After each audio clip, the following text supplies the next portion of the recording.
mic. Check. Oh. Hello? Oh, I guess they aren't quite on yet. We didn't do the sound check yet. Oh, okay. Thank you, Jim. I didn't hear that he wasn't. You didn't hear? Yeah. Oh, there he is. There he Traffic is. right north there. Okay. Check. Can Hello? you, Yep. Fred, can you hear us okay in the back? Thank you very much. Okay, well, welcome to the Tuesday, April 24th Board of Selectmen's meeting. Please join me in the Pledge of Allegiance.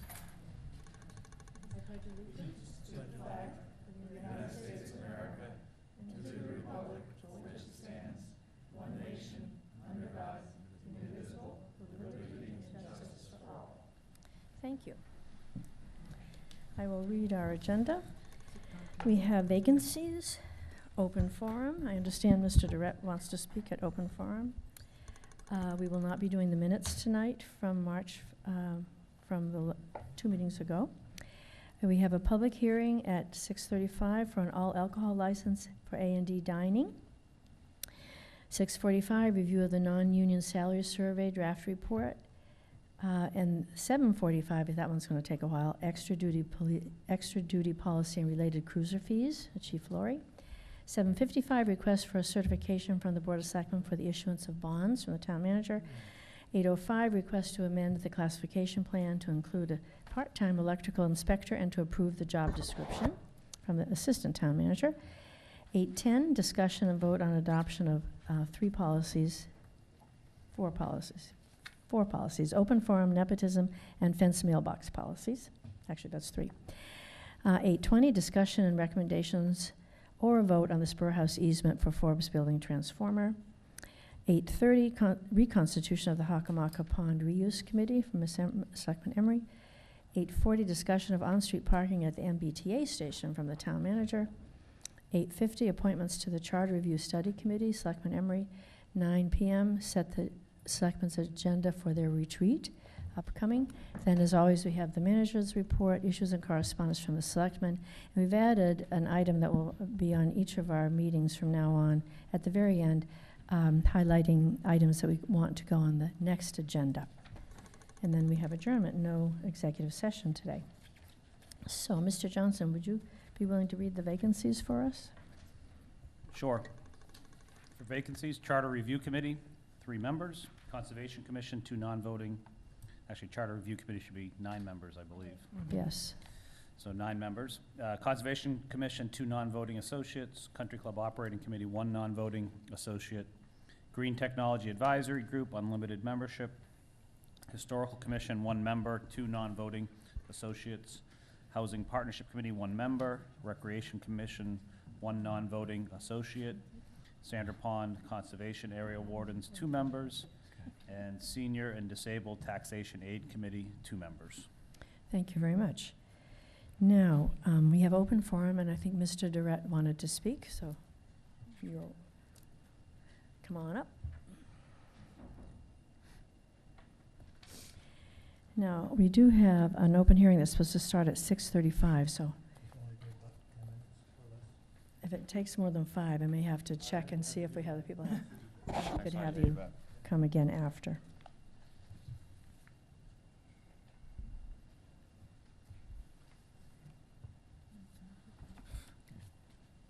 Are the people here from the Acapulco Mexican Family Restaurant? One person? Okay. No, wait just a moment. I just want to make sure that we either start on time or you allow us to start a couple minutes late. So you're scheduled for 6:35. Can we legitimately ask him if he minds waiting 5 minutes? We can. Okay. Do you mind waiting until he finishes for open forum? Thank you. My purpose in being here tonight is to discuss where we are in a given school in terms of the total finances, in particular because near the end of our work, approximately November, we asked the engineer to survey the columns that support the canopy at Gibbons School, which of course is out in front. What we found was that the columns where they enter the ground are somewhat corroded. There's probably 10 years worth of life left in them, but at that point we would have to demolish them. So the committee chose to move forward with seeking a different way, or a way, if you will, within the project to replace that. So where we are with the project right now is roughly a savings of about $2.4 million relative to the overall project cost. And so since the canopy replacement was not part of the original scope, the committee felt that it was pertinent for us to come before the Board of Selectmen, inform you of what we would choose to do, and seek your approval of moving forward with that project to replace the canopy. So what you see in the document that I just handed out is a summary of where we are and the proposal to move ahead with replacing the canopy. And the last page of the group is in fact an elevation and plan view of what the new canopy would look like. We're hopeful that you will accept our approach and move forward with replacing the canopy. The project documents are currently, well, it's been posted on the Mass State program. The documents will be available for bidders on the 2nd of May, and the bid would be received on the 16th. The building committee hopes to go forward with the canopy, but since, as I said before, this was not part of the original scope, that we, giving the opportunity to selectmen to direct the building committee to your choice.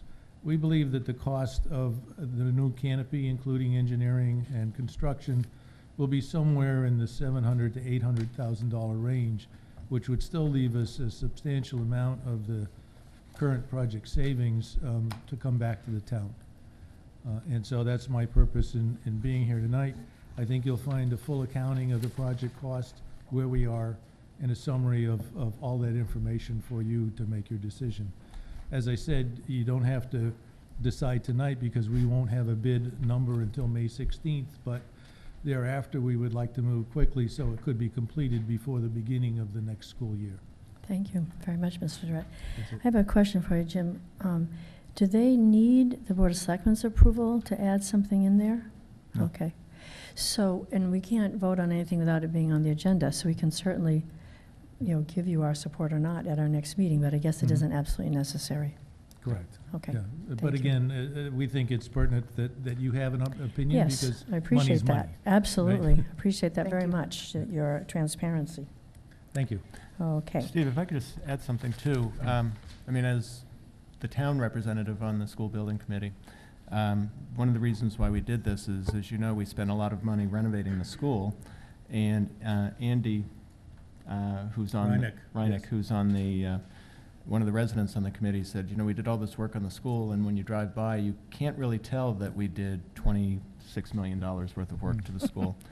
And so in front of it was that rusting canopy, and so we had a whole discussion about doing something by replacing that because it looked like it was coming in substantially below budget, and so we had a discussion about doing this. We had the design work done, and I think the committee, I know the committee unanimously voted to support going forward with the canopy project, and we've worked with the architect to design it, and it's moving along nicely. So I just want the board to know that the committee unanimously supported it, and it makes a big difference. It will make a big difference in how the school looks from the road as far as curbside appeal.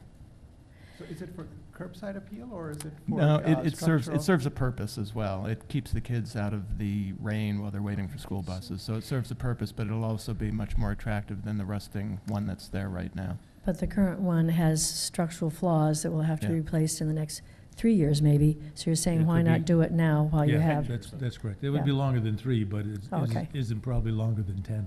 Okay. So, and the other thing I guess I'll But point out while you're is- doing construction there and you have the money, it's Right. more prudent to do it now than Right. have it One of the added reasons cost why doing it later.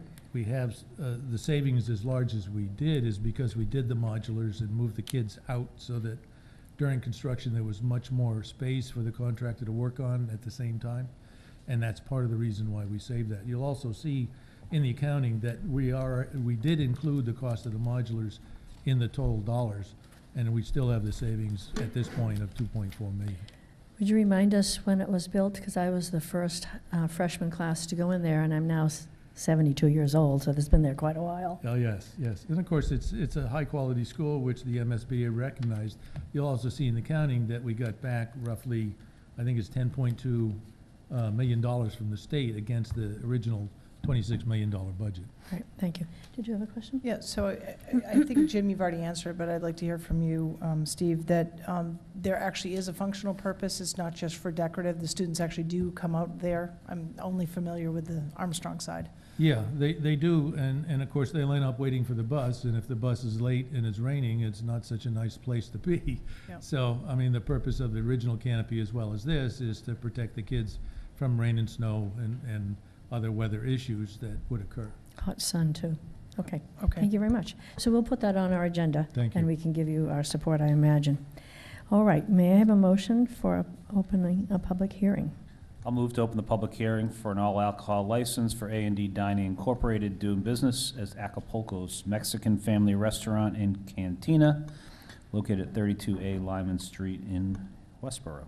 Second. All righty. You may come forward.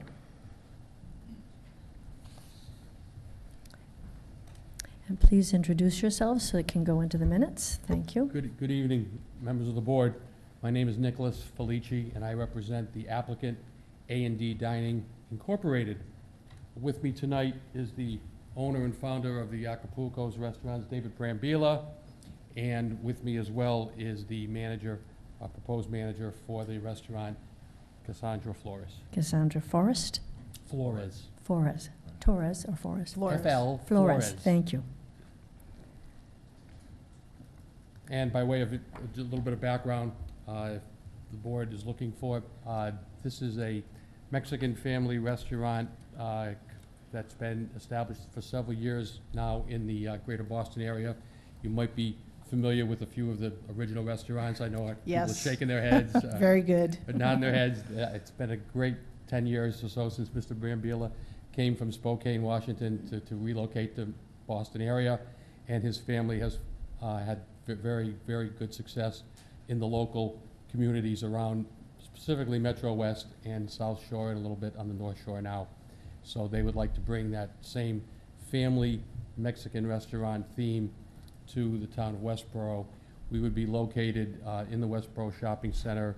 We would be in that space that used to be Ruby occupied by Ruby Tuesdays. Tuesdays back until about a year ago.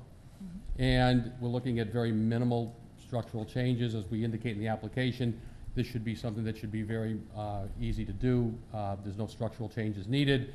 We'll just be converting it from the Ruby Tuesdays decor to a Mexican decor and making some nice improvements around the bar area. And Ms. Flores comes to the board with a good qualification. She's presently the assistant manager at one of Mr. Brambilla's other locations in North Barica at the Casablanca restaurant. She's been in the business of waiting and assistant managing restaurants for over 10 years now. So she's very excited to come on board as an actual manager now that we're at this point in the development of the Westborough idea. Very good, thank you. Now, I may entertain a motion from the board. Yeah, I'll make a motion, I move to approve the all-alcohol license for Acapulco's at 32A Lyman Street and naming Cassandra Flores as the manager of record as per their application. Second. All right. Starting with Mr. Schroeder, do you have any questions or comments about their application? No, all this in order, great. How about you? I just want to say, once you're here, welcome, because I'll be thrilled to not have to drive to Sudbury to go to your other locations. I was there Saturday night. That's It's- the original location. It's fantastic, so welcome to Westborough. We appreciate that. Okay, Mr. Johnson. I echo that welcome. Just one thing that we say and to all new applicants here is that we do take our the alcohol laws very seriously, and so expect that we won't see you back in front of us because of alcohol violations, but it is something that as a town we kind of pride ourselves on, that we don't have that, and would just encourage you to make sure that you have your wait staff continually properly trained and aren't serving to minors or aren't serving to those that may have been overserved. But appreciate you coming to town, and I'm sure you're going to be fine with that as well. So thank you. We take that obligation seriously. Thanks. I also want to welcome you, but I just want to make sure, I see the building commissioner and the director of the Board of Health. Have they, are you guys okay with what with the alterations that they've talked about? They've submitted designs for remodel of the bar. We're in the process of redoing that with them, but we'll work through that with the open office. Okay, And this isn't like a site plan review, so, okay. as long as all the documents are in order, that's what we're responsible for, even though your question was a fine question. Did you want to say anything else? That's Okay. I want to welcome you as well. I love going to Mexican restaurants, and it'll be fun to have a new one in town. And we're so happy that you've taken Ruby Tuesday, so that helps us on our taxes and everything, and Glad I helps contribute. revitalize that part of the plaza, which is very important. And it's so Mhm. much fun to have cultural diversity in our town, more and more of it. And congratulations to you, Ms. Flores, for your promotion. Thank you, Madam Chairman. The only other thing I would add is if there is additionally some type of vote that's needed on the common victular license, I would think that needs to be approved as well, just as a matter of procedure. We, Fine, yeah, done. yes, we'll take a vote on the motion that we have before us. Okay, so all those in favor? Yeah, unanimous? Okay. Now, on the victualer's license, is that, It's already taken care of. Yeah, You already yeah, signed off yeah, on Something that. that I do. yeah, Yeah. we're all done with Very that, good. So so that's been approved you're and- set. Very good. Okay, all righty. So unless there's any comment from the audience, even though we already took a vote, was there any, it is a public hearing, so if somebody from the audience wanted to say something, you could. I'm sorry we voted before I asked that question, but seeing none, we are finished, and I think we can have a motion to close the public hearing. So moved. Second. Okay, The only thing I would add, Madam Chairman, is the possibility that the DBA name may be changed before it's open because of the concept that they're dealing with here. So we might need to actually put in for DBA change before the restaurant opens up, but nothing that should affect us here tonight. And that's one of the things that the board has delegated to the town manager as the deputy liquor licensing authority, so I can do that during the day. It doesn't require a selectmen's So I meeting. just We're wanted to not- make sure that we, just be totally Just transparent that appreciate it. we might have a Sure. different name for the Okay. DBA, and that I think could be handled by going to the town. and just make an appointment with Mr. Malloy. while We'll be we're all waiting, set. and the town manager, while we're waiting for the ABCC approval. Yep. All right. Thank you very much. Great, thank you. All right, Okay, appreciate it. thank you. Thanks. All righty. Now, we have a non-union salary survey draft report from GovHR, which was many pages long, very complex and interesting. And I believe that between Jim and the company, you're going to give us an orientation to that. And we have Jocelyn Carimatore Earl here.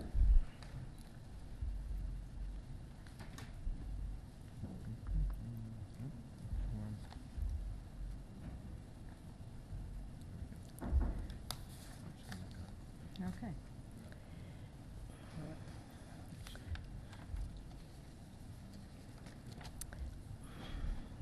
Just arrow. Second screen only, maybe? No, I need to see it. duplicate.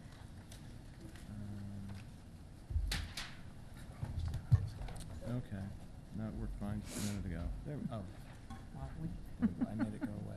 I know how to make it go away now. So while he's getting that up, would you prefer to give, we have an hour, would you prefer to give your entire presentation? Or if we have questions, would you like to be interrupted when the questions come up? I'm happy to do it either way, whatever you Okay. prefer, what you're used to. Okay, so if anybody on the board has a question while it's coming up, just let me know, and Okay. otherwise we can do them at the end. But Yep. if it seems more timely to do it right then, we will do it. Okay, well, thank you. Good evening, Madam Jim. Chairman. Sorry, can we get that screen? Is that just turned on, or is it? And actually, if you could just make sure you're speaking in so everyone can hear as well as those at home, thanks. Okay. Thank you.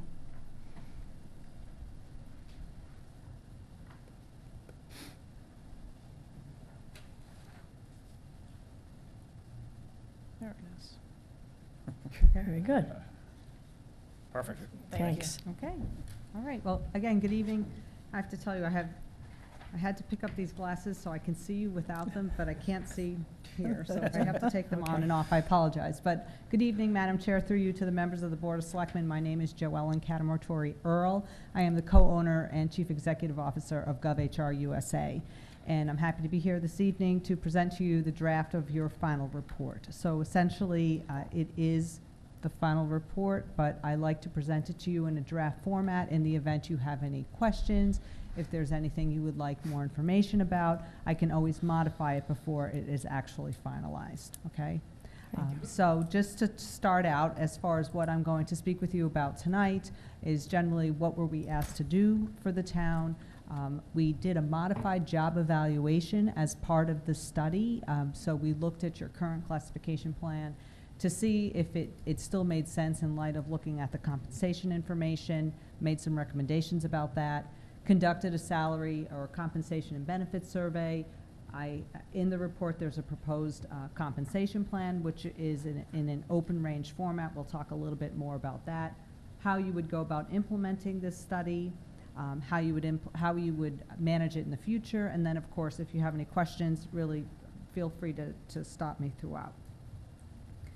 So as far as the scope of work was concerned, I met with the town manager and the assistant town manager just to talk generally about what were the outcomes, what was the town wanting to find, not find, but have me look at as a result of the study. They gave me a lot of documents that I could review, and we did that initially in order for me then to put together a salary and benefit survey for the town and to send out. We also, subsequent to doing just the compensation study, we decided to do a modified job evaluation. I'll talk a little bit more about that. So after we got the project going, we sent the information out and we conducted the analysis. And then I'm with you now. You have all had a copy of the report to take a look at and to present it to you this evening. So for the job evaluation, if we were doing a very in-depth study, we have a proprietary system that has actually 11 factors that we look at. But initially when the town was thinking about studying compensation, they really weren't looking at the job evaluation piece. But then in the past, I've had clients that have said to me after the fact, could you just take a look at this? So what I did was I looked at all of your job descriptions and the factors that you have up here, the education, the work experience, the physical demands, meaning that ADA compliance with your physical demands and your working conditions, how the positions, if they supervise people or not, the complexity of the work, meaning the scope of the decision-making, and in the event that there's an erroneous decision, how complex is the work? Is it a wide scope of work? Is it a narrow scope of work? And then the policy development side, so for positions that are exempt from the FLSA, one of the parts of the test is whether or not that position would have to recommend policy to the manager for possible, to bring to you for consideration in the future. So I looked at it from that perspective, and some of the jobs changed a little bit as far as the ranking in the classification plan, when we took the compensation into consideration. So this was an add-on to the original scope. Again, I looked at the job descriptions, I compared them to one another, I gave them a little point system, and then I sorted them, and the most entry-level jobs would be at the lower grades in your classification plan, and your department heads will be at the higher grades. So what I created for you is a classification plan that has 10 grades in 3 bands. And you can see on Table 1, which is on pages 17 and 18 of the report, that's where you'll see the classification plan. And I'll talk a little bit about that table. But essentially, the way that it's structured is there's 3 bands. Grades 1 through 3 are your administrative and technical positions. Grades 4 and 5 are your supervisors or advanced technical positions. And then 6 through 10 are your directors and senior managers. And the reason why it's put together that way is if you're thinking about a position from the perspective of the knowledge, skills, and ability that somebody would have to possess in order to complete the work, if you have a certain set of knowledge, skills, and ability, you should be able to perform a job in the band without a lot of additional education and training. So the grades 1 through 3, those jobs, you might be able to move up into another job without not a lot of training. But if you were going to go then to the middle band or the band with the directors and senior managers, it might require more education, training, and skill. Okay, so that's why it's structured that way for you. So Table 1 is on pages 17 and 18, and you can see the list of all of the positions. The next thing I did was 18 and 19, I think. I'm sorry? And 19 has it that Table way. 2. Yeah. The Table 2 is, I think, on page 19. So Right. Table 1 is on 17 and 18. Yep. The next thing I did, which was really the meat of the study, was to go out into the market to survey compensation and benefits. And one of the things that we like to do for our clients is develop a list of criteria that you could use in the future, after I'm gone, but in the future, to measure communities that have a comparability to Westborough. And we create that methodology based primarily on financial factors. So on page 20, which is Appendix A, page 21 actually has kind of the detail of how we go through this methodology. But we obviously would look at population and proximity to the community, but then you can see we have per capita income, equalized assessed value, state aid, tax levy, so most of them are related on finances, and they are through the Department of Revenue, so the data is sourced, so if somebody actually wanted to look it up, they could look it up and see all of it. So we go through that process, and then we sort all of that information and come up with communities we determine to be the most comparable to Westborough based on that methodology.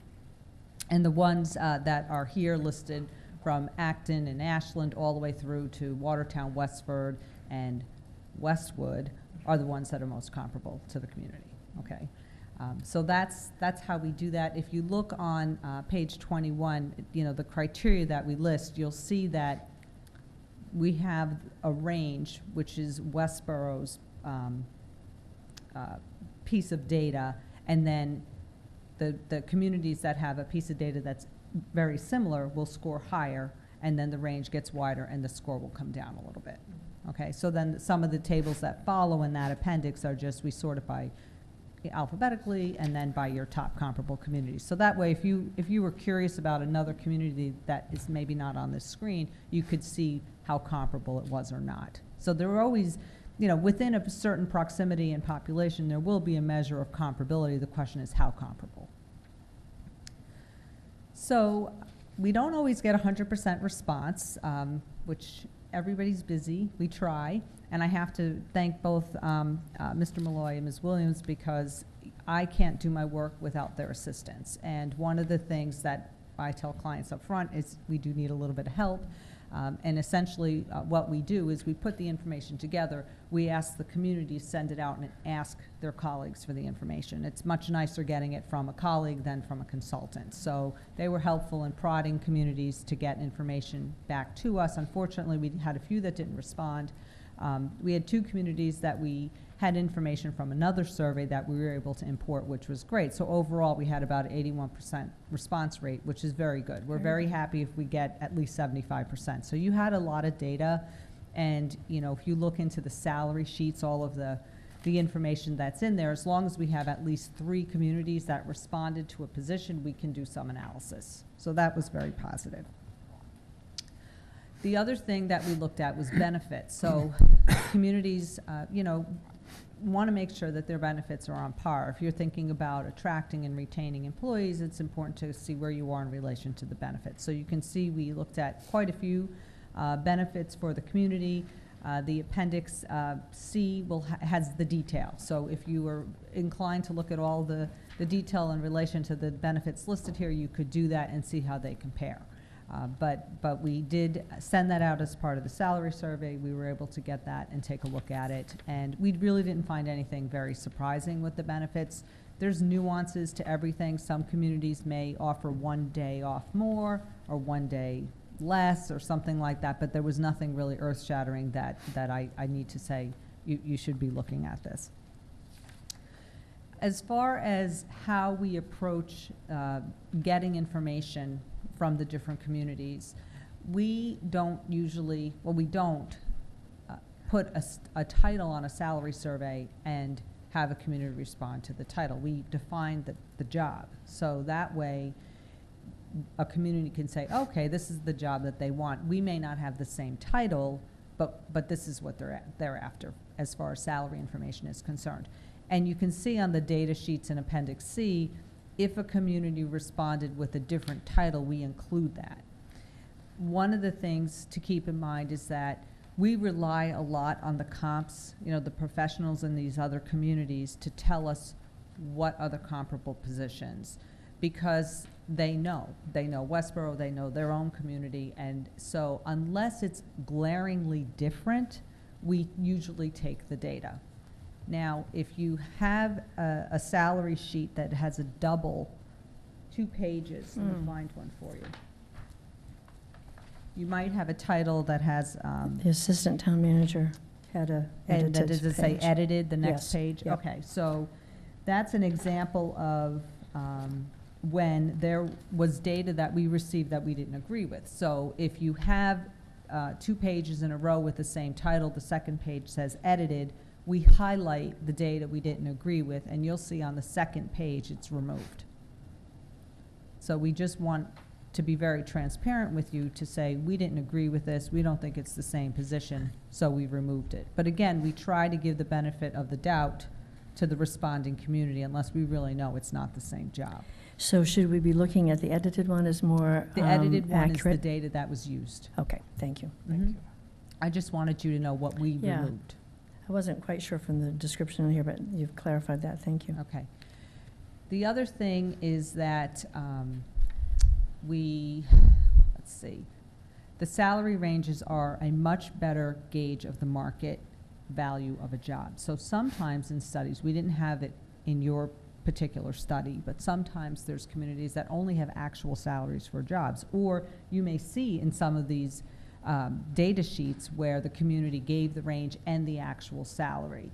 And we prefer to use salary range data because it's a better value of the job as opposed to an actual salary. And the reasons, there's 2 reasons primarily for that. First is you don't know how long someone's been in a position in another community. So they could have been there 2 years and they're at the top of the range because the market dictated that they had to get higher up in the range. Or they could be there 20 years and be at the top of the range. You just don't know that. So fortunately, you had a lot of range data, so that was good for us in order to do our analysis. And the other thing that's important too is, as you know, every year you're looking at salaries and whether or not you should make a decision on granting a general increase or a cost of living increase. And sometimes communities can afford to do that, sometimes communities cannot afford to do that. So you may be thinking there might be a community in here that has given more generous raises or one that has not. But when we're looking at the market, we look at a snapshot in time. So if any of your employees were looking to move to a position in another community, regardless of when that salary range was established, that's the market for the job. Okay, so that's just another point. So all of the data related to the information we received on the salaries is in Appendix B in the report, so you can look at that, and then the final appendix has all of the benefits information.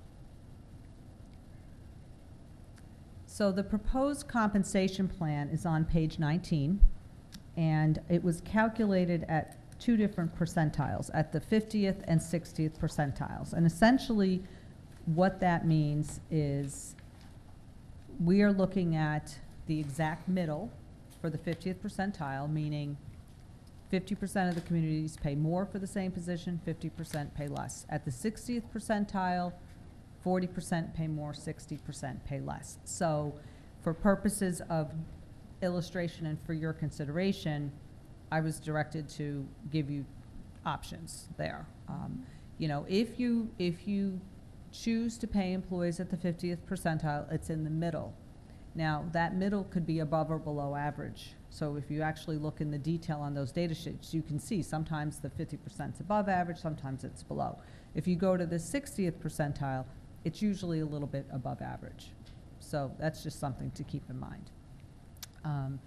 Let's see, there were, again, the 10 compensation grades, as I mentioned, in the different bands. And then the town manager does have a compensation grade, but it's separate because it's a particular position as it relates to you. So it's not in a pay band. So if you look on page 19, there's two concepts that relate to the compensation plan. The first is gradation, and the second is the range spread. What gradation refers to is the difference between the starting pay for each grade. So for grades 1 through 3, you have a 12.5% gradation, meaning grade 2 starting pay is 12.5% higher than grade 1, and grade 3 is 12.5% higher than grade 2. Now, gradation will fluctuate between the bands because when I'm calculating this, I'm looking at all of the market data and what makes sense for the positions within the band. So then you can see it's different for 4 and 5, it's only 5%, and then 6 through 10, the gradation goes up to 10%. Again, the town manager's position is not assigned to a particular pay band, it's in its own grade. And then the second part of this is the spread, the range spread, meaning what is the difference between the minimum pay and the maximum pay. So grades 1 through 3, it's 30%. So the top end of the range is 30% higher than the minimum pay. And then for all of the remaining grades, the spread is 35%. Now, what you see on page 19 is an open range pay plan. So all I've done for purposes of the study, which the town administration has done more work and hasn't included it for you, is calculate an open range. So I didn't calculate any steps or anything like that. Right. I just calculated the range based on the market. Okay? That was one of my questions, but thank you. Okay. And then if you wanted to implement something like this, and again, the town administration can talk about it as well as far as calculations, but there's a couple of things that we recommend across the board to any client. And really, if you're looking at positions whose current compensation is below the minimum or above the maximum, there's a couple of things that you can do. If someone's compensation is below the minimum, or what we say green-lined, we recommend you bring that position at least up to the minimum, because if you had to go out and hire somebody, you would probably bring them in at the minimum. So you would want to consider doing that. If somebody's position is outside the maximum, then you would freeze that person's pay, because it's not the incumbent employee's fault that their pay is outside the range. The market changed. So eventually, if you're maintaining the system and you're adjusting the ranges over time, the pay of that person will fall back into the range.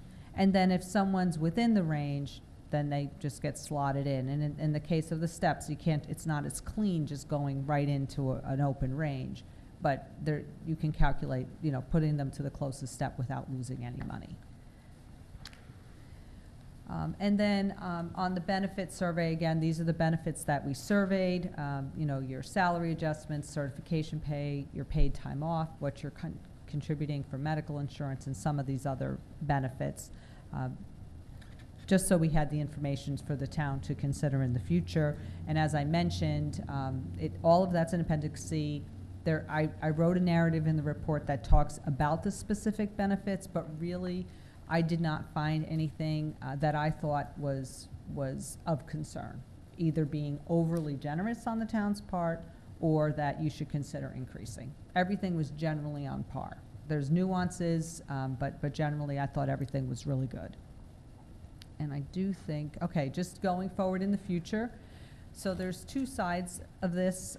One is the classification side. So you have a system to maintain your classifications, but really every year, looking at job descriptions, making sure that they haven't changed. You have the new law in the state, the equal pay law, so what this system does is, by looking at things across the board, it takes everything in as far as, it doesn't take gender and nothing like that. You're really getting paid for the work you're performing. So doing that on an annual basis will help you maintain a good system, but also be in compliance with that new law. The other thing on the compensation side is now you have a list of comps. And I was just speaking with the town manager. you know, in Massachusetts, it's not likely that communities around you or these comps are going to change so significantly, you know, where it might in other parts of the country where they might have explosive growth or something like that, where your comps should change that much over time. But because you have this methodology, you can test it every few years to make sure that those communities are still your comps. And if you survey them every year and ask them, you know, are you granting a general increase for your non-union employees, and you average all that out, you increase your ranges by the same amount, then you're going to stay consistent with the market. So that's how you maintain your compensation plan. So it's really just some emails to colleagues and doing some calculations, and you can easily maintain it. And that's my overview presentation. Thank you. Well, I'm sure we have many questions here. And is there someone who'd like to start instead of me just going from Bruce this way?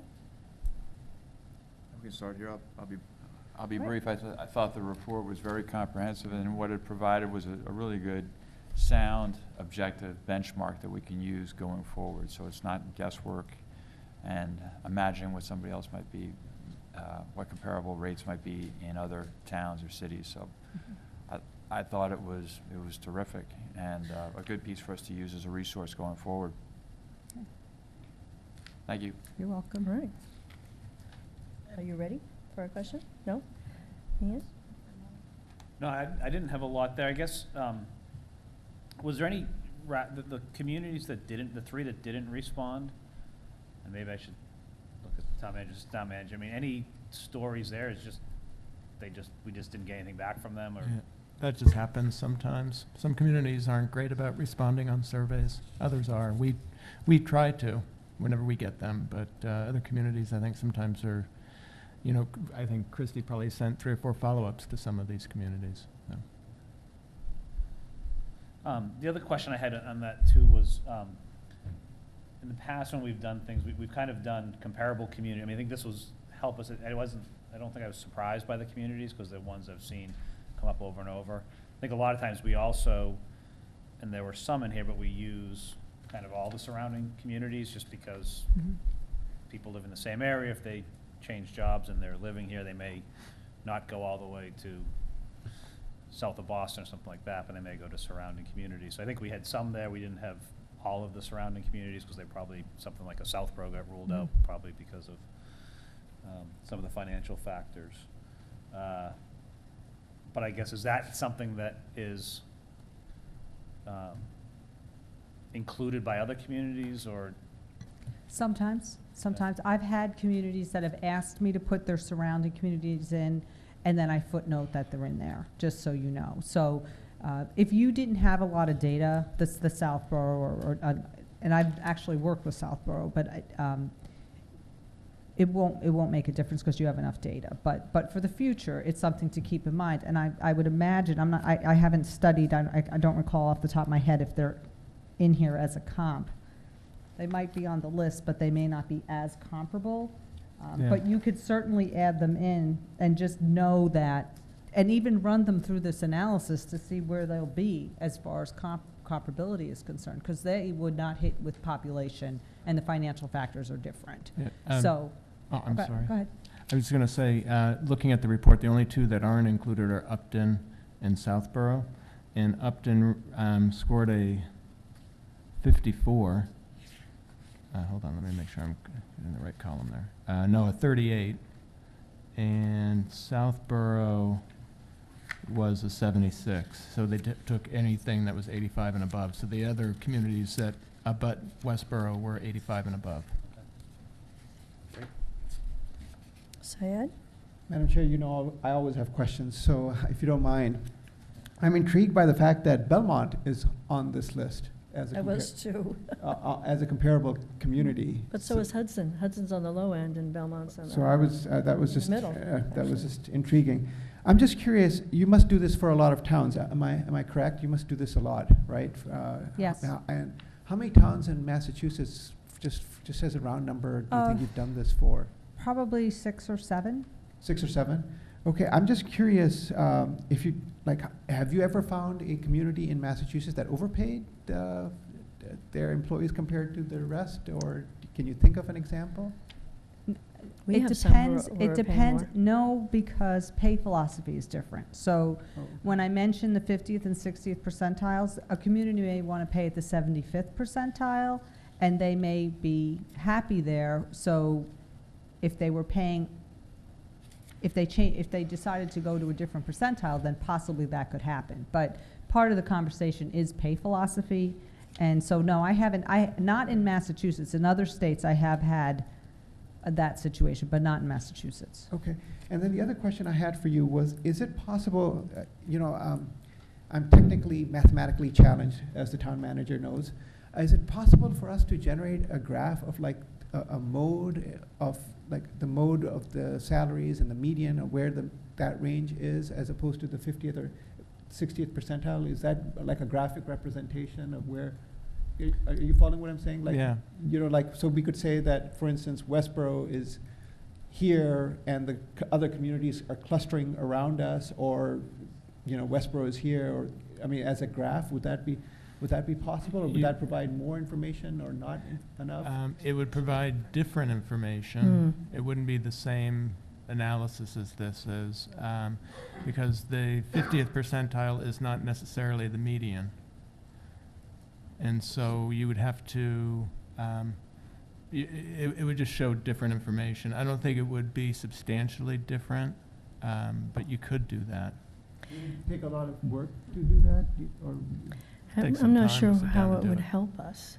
I was just curious, because I think it would just, for instance, if we got like the median information, right? And the towns, for instance, cluster around a certain median, and we are over here, that means that we're overpaying, and we want to come down here. That's kind of what I was getting at. But when you look at every single person that they looked at, it varies so much. Some of our employees are Okay. overpaid, and some of them are underpaid, which I think is more interesting than trying to group us as a whole. Because we have some that are substantially overpaid, and some that are substantially underpaid, and then a lot that are within the Right in the range. ballpark. So I think that's a more important Okay, aspect to look at. That's fine.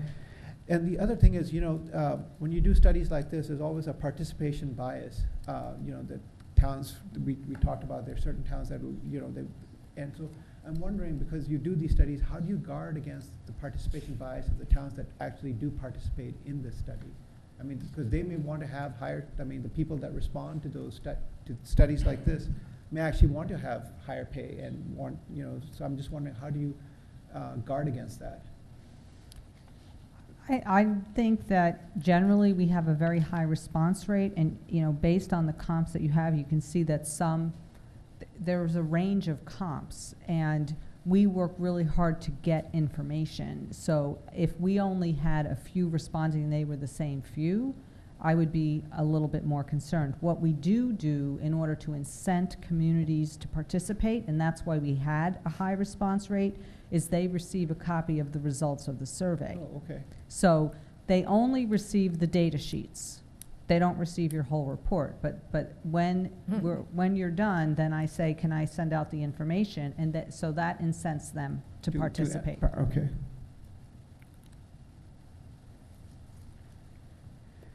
Thank you, Madam Chair. Oh, you're welcome. Just an overall question is sort of related to that. Jim, do you think that these towns would be interested in forming a little consortium? Because you're recommending we look at this, every year for some things, every 3 years for some things. I wonder if that's something we might want to look into. For years while I was in Sturbridge, we used the same 10 communities year after year after year, and they actually looked forward to getting the information every year because I shared data with them. And so when you share data with people and they get free data and it helps them, they're generally happy to participate. Yeah. Okay. Then I was wondering, the implementation plan where you look at, that you just went over on the slide here, of if you're below salary, above salary in the median, would have individual computations. But if we're going to choose yellow, blue, or orange, it's one strategy applying to the entire town. And I'm not sure how to reconcile those two different strategies. Okay. I'm going to defer to the town manager Because for the that. yellow, orange, blue was my color scheme. So that was from my memo. and that was, what I did was the column that is shown in yellow. Oh, there So are I two included. columns in Yeah. yellow. So what I did is I included the current grade and step, proposed grade and step, and then what I would be recommended would be the 60th percentile, not 50th percentile. Then I included the approved fiscal year 19 salary for each one of the employees. And then with the cost to implement to the closest step, or if it was implemented to the closest step, what it would be. And then full cost to implement, and then I did closest step versus the fiscal year 19 appropriation, so you could see how much additional would have to be appropriated. And that's the summary on the front page. If you look at the very bottom of that, it says 30,678. Is that the colored? Yes. That's the yellow one, and then at the bottom, it has a number of 30,678, and that's not including addressing the town manager. That's just including all of the other employees. So the next to the orange bar next to the yellow bar, the first orange bar is just to bring it up to the. If you took it to the full cost to implement it right now without phasing it in any manner Right, whatsoever. but to so the orange bar is to the 60th?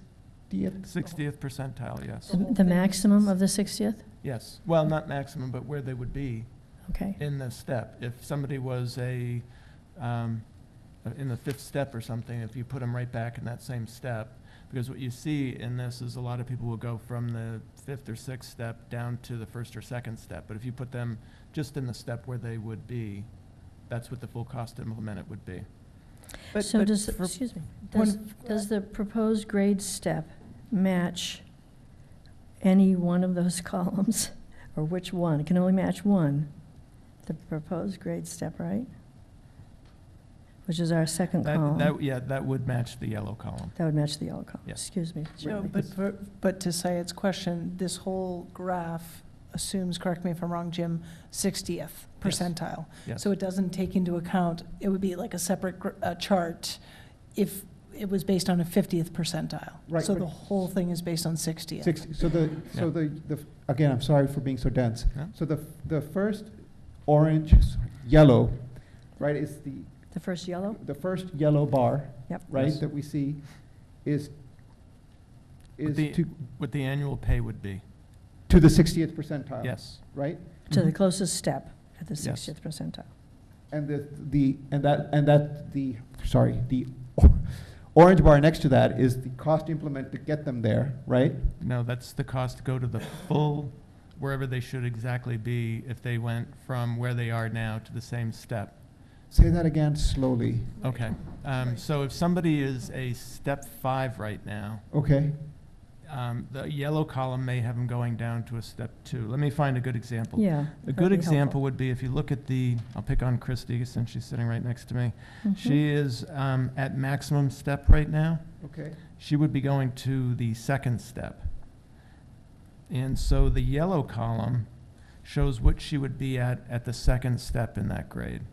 Okay. The orange column would be if she stayed at max Max of her current. What- of what the 60th percentile would be In that in that grade. grade. Right. Grade Okay. 9. So it's So like, it's going from max to max instead of from max to 2. Oh, Right. okay. And then what is the next yellow column after that? That's what the cost is to implement over the current fiscal year 19 appropriation that's been Oh, approved. right. First two are salaries, that's the delta That's the delta, right? And so Yes. for the orange, it's the same thing, right? Exactly. for the orange column.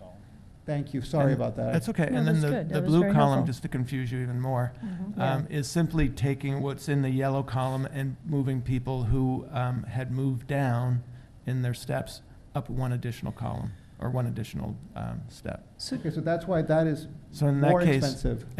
yes, in that case, Christie would be going from a max compared to a 2 or a 3. So the blue column, she would be a 3 instead of a 2. Because it's the closest step plus one. Yes. So the steps in this discussion, though, really, I mean, there's a historical context of where people are right now, right? But in this new classification, in some ways, isn't that sort of irrelevant? if you, I'm making it up, I'm not using Christie. Yeah. If you were step 2 today, or step 5, but in this new classification system, because we're reducing the number of steps, correct? Reducing the number of grades. Yeah, Grades, grades, excuse me, yeah. grades. So we're reducing those, so really if you were a 3, middle of the road, whatever that is, and you now become a 2, it's really sort of irrelevant, right? It is sort of irrelevant. I mean, it's sort of like now you have like Yeah. a different color jacket on or Yeah. something. I was just providing you some, Okay, no. one more No, but thing just, to it's look one at. more layer to, so, I'm not, I'm sure it's relevant, but really at the end of the day, it's kind of about the pay. Yeah. Right. But to that point of the steps, we have a grid with the grades, but we don't have any steps attached to the grades. So you're saying if Christie went to a 9-2, it would be a salary that you have listed here, but there's no way for us to look at the salaries attached to steps within the grades. So where did you get did that bit of I didn't information? include that in this report. What I did is I just took the same spread that we have Yeah, as far as the number of steps that we have, where we have a minimum 1, 2, 3, 4, or minimum 2, 3, 4, 5, Right. 6 maximum, right. and they're equally divided. And I Okay. just did it the So same way. if you As applied long as that. you have the minimum, system. maximum, I just did it with the same Okay, spread. so you can provide us with Yeah. that when it becomes relevant to have it. Okay, so I had a couple other questions. That was one of them, no step table. On the future administration of the compensation plan, you know, and sort of keeping up with that, were you advising that we do it ourselves, or we get a consultant again, or we have a collaborative? Or maybe Jim can answer that too. We actually had this discussion, is that, and I said this when we went to town meeting, got the appropriation to do this study, that one of the most important things was to have an independent party actually make the determination of who the comparables were. And then after that, it's a matter of data collection, and that's something that we can do internally. And Okay. so I think it's something that we can do internally, and then maybe every several years you do want to have a consultant come back in and maybe fine tune it and true it up if it needs to be. Okay. On the 50 or 60%, so you decided to use the 60%, Jim. Isn't that something that we would have to, as a board, decide, do we want to use the 50th percentile or the It is. 60th percentile? when It we is, get- and I was just giving you what my Think about it. recommendation was. Yeah, I understand that, that's good. Now, on page 17, the Town of Westborough comprehensive table, it has the salary survey data at the 50th and 60th, their salary range in Westborough, actual salary, then proposed salary range for the 50th and 60th percentile. And when I looked across those, I was trying to tie those numbers back to something, and I noticed there are four columns, okay? You've got the 50th percentile minimum and the 50th percentile max, and it's the same for the 60th. On that particular line, compared to the survey data, two of them are lower than the survey data, one is higher, the other one's lower. And that kind of variation for the six different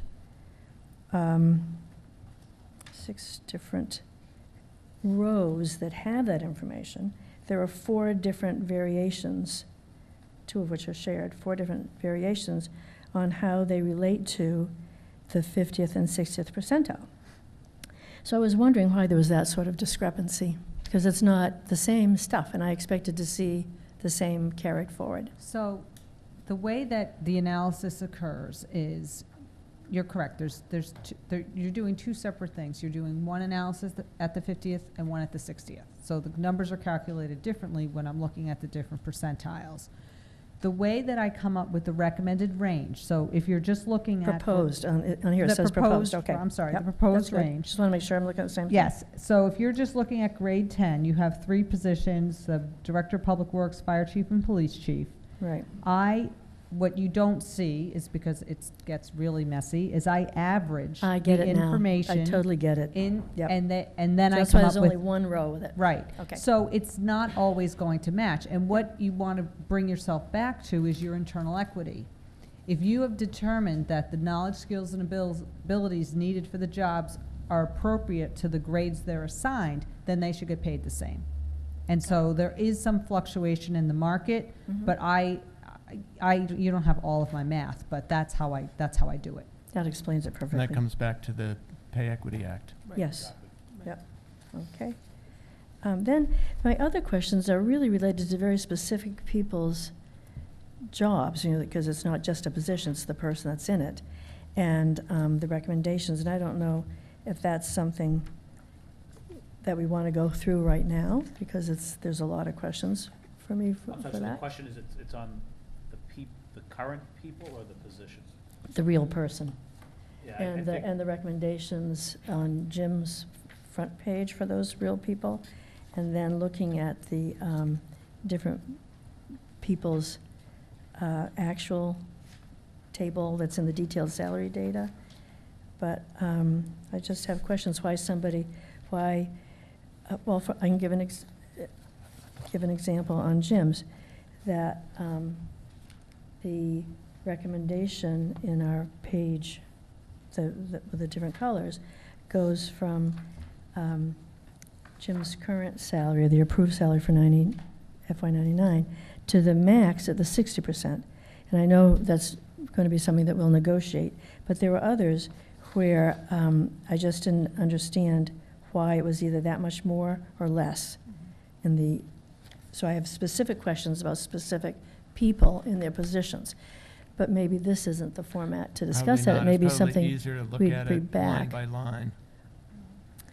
Well, I I can. guess I'm a little confused. I mean, Yeah. to me, this is not a person, this is a position analysis that's done, not the True, okay, yeah, individuals in okay. that position.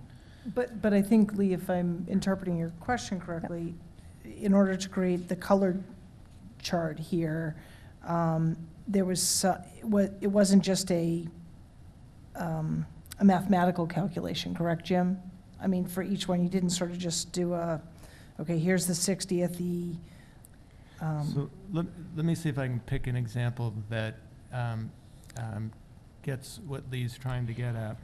So if you look It's at questions that came from page 17, Jim, if that helps. Because I looked at each position, Yeah. and then I made a little check if the proposed salary range made sense to me from what we knew. Maybe it wasn't what I would have done, but it made sense. And then there were some, for example, the chief of police, the proposed seemed less than I would have expected. Same for the town planner. Then there Okay, were, don't, let me look at what you're trying to, Yeah. I'm on page 17 here. and then some that were higher than what they have now, like the assistant to the chief of police. So there were just maybe 10 or so positions that I just wondered why it was that much more or why it was that much less. I'm not following you. So let's stick on the town planner for a second. Maybe if you could point out which numbers are creating the Okay, town question. planner, alrighty. So the town planner, we have a 50th percentile of 74 something and 98 something. And then if we go to the 60th percentile, the 76 something or 102. And the actual salary, 94 and some change. So the proposed range goes low, okay, it the goes back to average. this question of the average, average. that's what It's it the- does. right. Okay, Yeah, So Good, if you good. look at Thank all you. of the Yep. data in that pay Yep. grade, that's what the It's average tied works to out that. to. Right, thank you very much. So you're almost not looking at it by job because it's a group It's- of jobs Agreed. That who are have similar and they need equivalent to be paid the same. functions, skill level, et cetera, and and the functions may be different. It's those factors that I talked Right, about, the right, education, thank the you. training, physical demands and working conditions. You may have a job that has much higher physical demands and much more adverse working conditions, and another job may have a much higher educational level, and because they equalize that way, they should be paid comparatively. Okay. Does that make Yep. sense? So Well, that's you what you're answered my trying back question. to. That's- Now I understand. It was Okay. due to that first, not misunderstanding, but not completely understanding why we had one lines across. Okay, all righty. Madam Chair? Can I can- ask? Well, absolutely. Here we'll go with Shelby. Oh, Bruce, do you have? Or Bruce.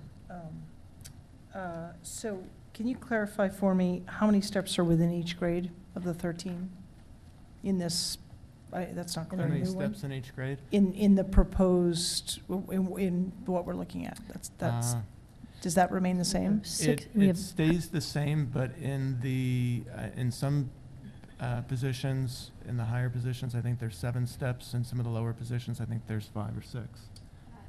Oh, she's got the pay scale. It's 7 across? Okay, 7? it's 7 for all of them. Okay. 7 for all of them. So wait, Thank you. 7 from like 1 to 3, or? From the minimum to the maximum within each grade. Within each of We have 7 steps. the grades.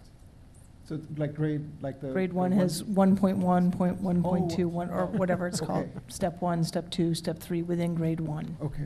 And that's the grid we don't have, Okay. that Jim just Okay. calculated for And each one. those steps, sorry, No. Shelby, to add to your question, those steps, the 1.1 and the 1.2 going up to the maximum of 1.7, does that 1.7 represent the 60th percentile, or that the 1.0 is the 60th percentile? What it is on that 60th percentile, there's a minimum and maximum in the range. Okay. And so if you divide that equally by 7, Oh, that's the difference between each step going up, so that you have equal jumps each year. Oh, that wasn't explained. That's very nice to understand. And that's the so way that, the that's grid would within look. that 60th percentile, Yep. you're dividing that. But if you, Yep. to put it differently, if you put someone in the new grade at max, they would be at the 60th percentile maximum. Mhm. The Yes, 60th of the surrounding communities, of the communities in okay, the survey. all right, okay. Madam Chair, can I ask? Mhm. So,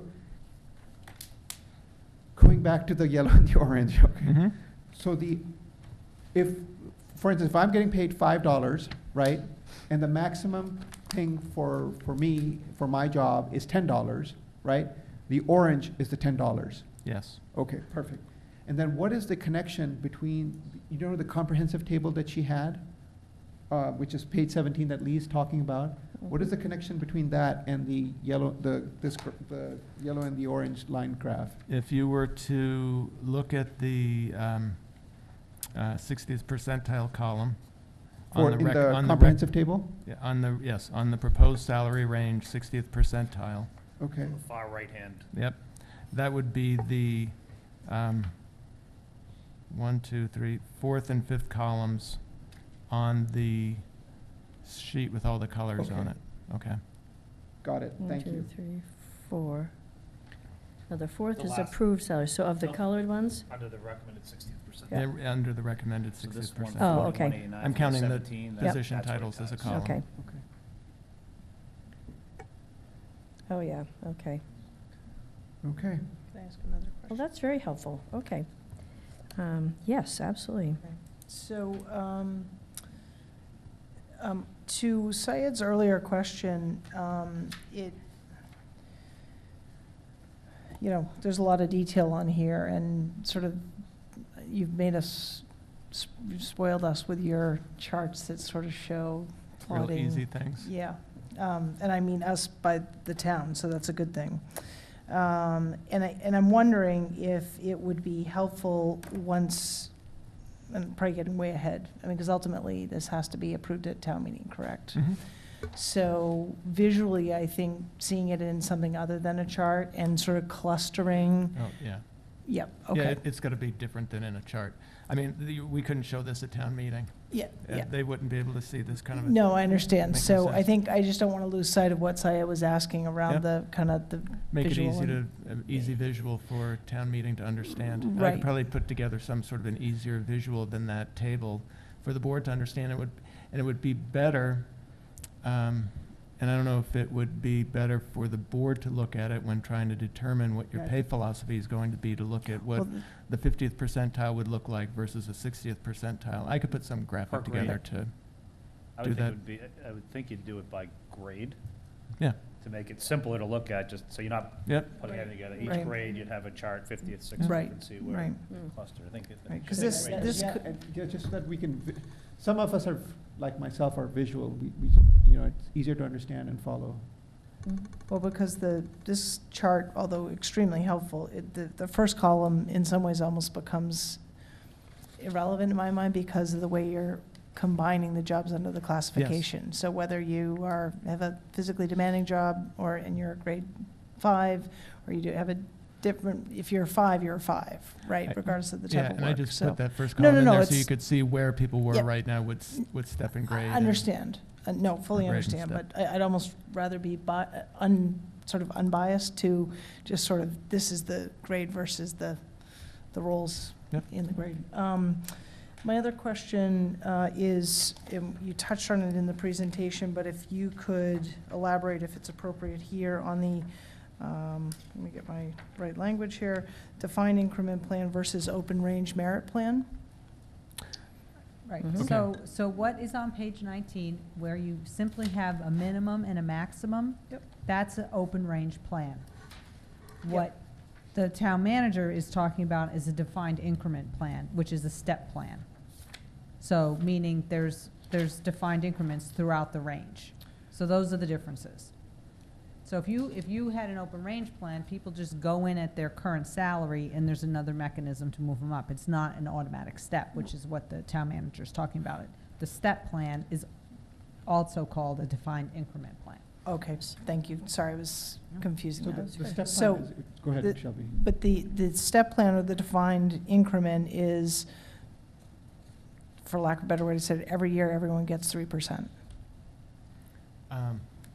Well, the way it really works is, so there's a percentage they would get as they move up the steps within their grade, but then we also modify that every year by a cost of living adjustment. Right, And right. so until you get to max, you tend to get, well, you don't tend, you get more than what just the cost of living Right, adjustment is. Right.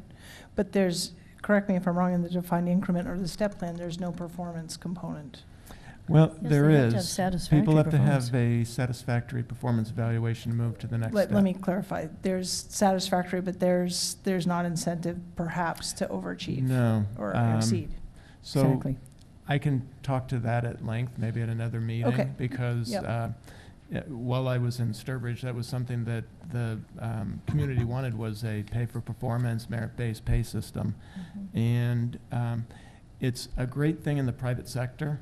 My wife has always had them wherever You she can works. tell my bias. And you know why it's great is because you might get $2,000 this year and be really happy with it when you go home, but then you find out Bruce got $15,000, Mhm. and then you're not so happy. And in the public sector, where it's Yeah. all a public record, Yep. it really is very Sure. difficult with employee morale to deal with Yep. merit-based pay system. We had it for, we started it the second year I was there, and it was still there when I left.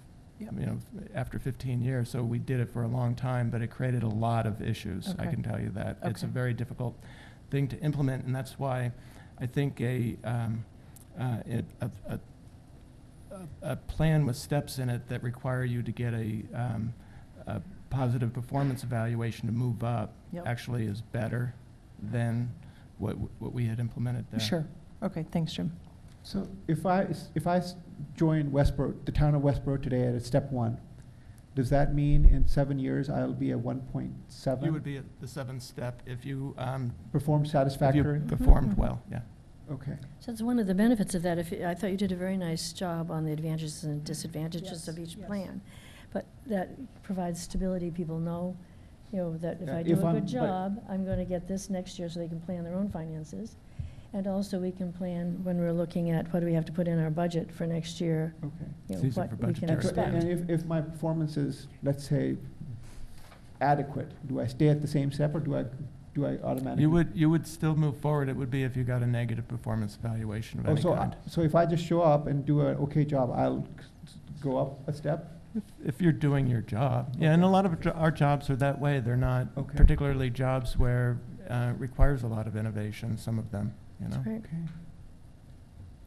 Okay. But also, Jim, I mean, it's, to Syed's comment is, if we hire somebody in, if they're coming in with limited experience, they probably start at a step 1, but a lot of times we're hiring someone in that comes with experience, so we may start them at a step 4 or step 5, because Or even the max. they've come in, And but they've had that position in another job, so you would evaluate where they're being Right, placed but within that step. they would, even if they get at 5, they'd still go up in 7 years. The next 2 years. No, the next 2 Only years. 2 years. Yeah. Because they're gonna come in at step 5, so they'd only have step 6 and step 7 Oh. left. and that's also some Give it an automatic evidence 7. that our pay ranges aren't quite right either. because it's been a while since we've hired anybody at the minimum in our ranges. We hire almost everybody somewhere in the midpoint to upper levels of our ranges, just because we're sort of out of the market on a lot of jobs. Okay. You can notice that in the data you have in here. Yeah. Yep. I had a question, Jim, about, it seems like we should have some time for department heads or employees to comment on this, so how are you thinking about handling that? Well, I think that GovHR is going to finalize the report with any comments the board may have, and then if you want, we could schedule it on the next meeting for any employee who wants to come in and address the board on it. Well, would they get, we aren't going to give the department heads copies of the... They've already got it. Oh, that's what I was asking. How Yep. did you plan to share it? So you have Yep. shared it. So all the department heads have seen what we're seeing, Yes. what you gave us. Did you give it Mhm. to them at the same time that you gave it to us? I give it to about a day after, so you had Okay. a day before. Thank you, thank you. Okay, so if they have concerns, then that's right. They could come in and talk to us about Yes. it. Okay, all right. Madam Chair, can I ask a question on that? Yes. So, as you can see from this, and maybe probably our department heads are much smarter, but there was a lot of questions. We had an interpretation.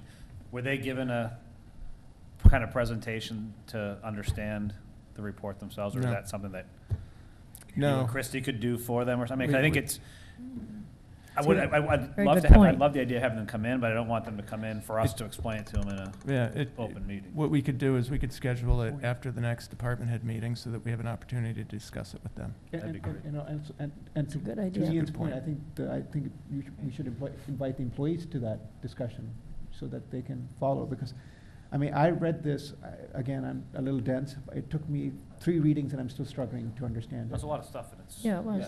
So I think. And if you're not like used an to looking employee- at it, Yeah, employee forum would be helpful. yeah, we can do that. Okay. Because I think as it you- helps as with you- buy-in in the long run. As you know, we don't have a huge pool of non-union employees. Right, exactly. Yeah. It's a small number, Yeah. but Yeah. I think it'd be helpful. I mean, I think Yeah, and it's, if they want to I attend, mean, they it's great can. information. I mean, thank you very much for, You're welcome. but as you said, don't knock yourself down. It's, Yeah, it's dense. It's, I never call myself dense, and now I'm gonna have to call myself dense, because I was in the same boat you were, so. It's I a think- lot of stuff, and I'm gonna see new stuff now, Yeah. just based on the conversation we had here. I'm gonna go back and look at it again, because it's just a wealth of information there, so it's great. Well, I thought the report was very well written, and the few questions I had just certainly got answered. So thank you. Now, we're at 2 minutes over our allotted time. Is there anything else that somebody feels they need to say? So Jim? why don't I just suggest that if any of the board members had any other questions or comments that you would like to have GovHR incorporate into the final report, if you would just forward them to me, say in the next week or 2 weeks, let's say 2 weeks. Okay. And then I'll forward them on to GovHR, and they can finalize their report and make it so it's not the final draft report. Okay. So Jim, do you want to put in it the steps to the grades, so you have that as a table? Yes, I'll forward that to you, because That'd be- I've got it on, Okay. it's on the same spreadsheet as the one with the colored Yeah. things. It's just a different tab on an Excel Okay. spreadsheet. That'd be Great. And was there anything else that we said while we were here? I didn't hear anybody say they wanted to change or more information on something during this discussion. Did I miss anything? No? other Okay. than the visual Get some representation. visual Right. stuff, which I'll work on that. Color That's by, fair. color That's by not- numbers that's not a perhaps good would be helpful. The Right. movie version. Okay. So this does not require any action. Thank you. We've taken the action, Thank you. so thank you very much. Thank you. You're for all welcome. your It's been a work. pleasure working with you, and you. I neglected to say that for about a year or so, if you have questions or anything, you know, I'm available. No charge or anything like that. You know, this is your study. I want to make sure you could use it if you're thinking about looking at the comps again next year and just surveying any questions, you know, until we follow up, of course, in the next few weeks, but then after that, I'm always available. Thank very you. much. Thank you Yeah. very much. Thank you. Thanks.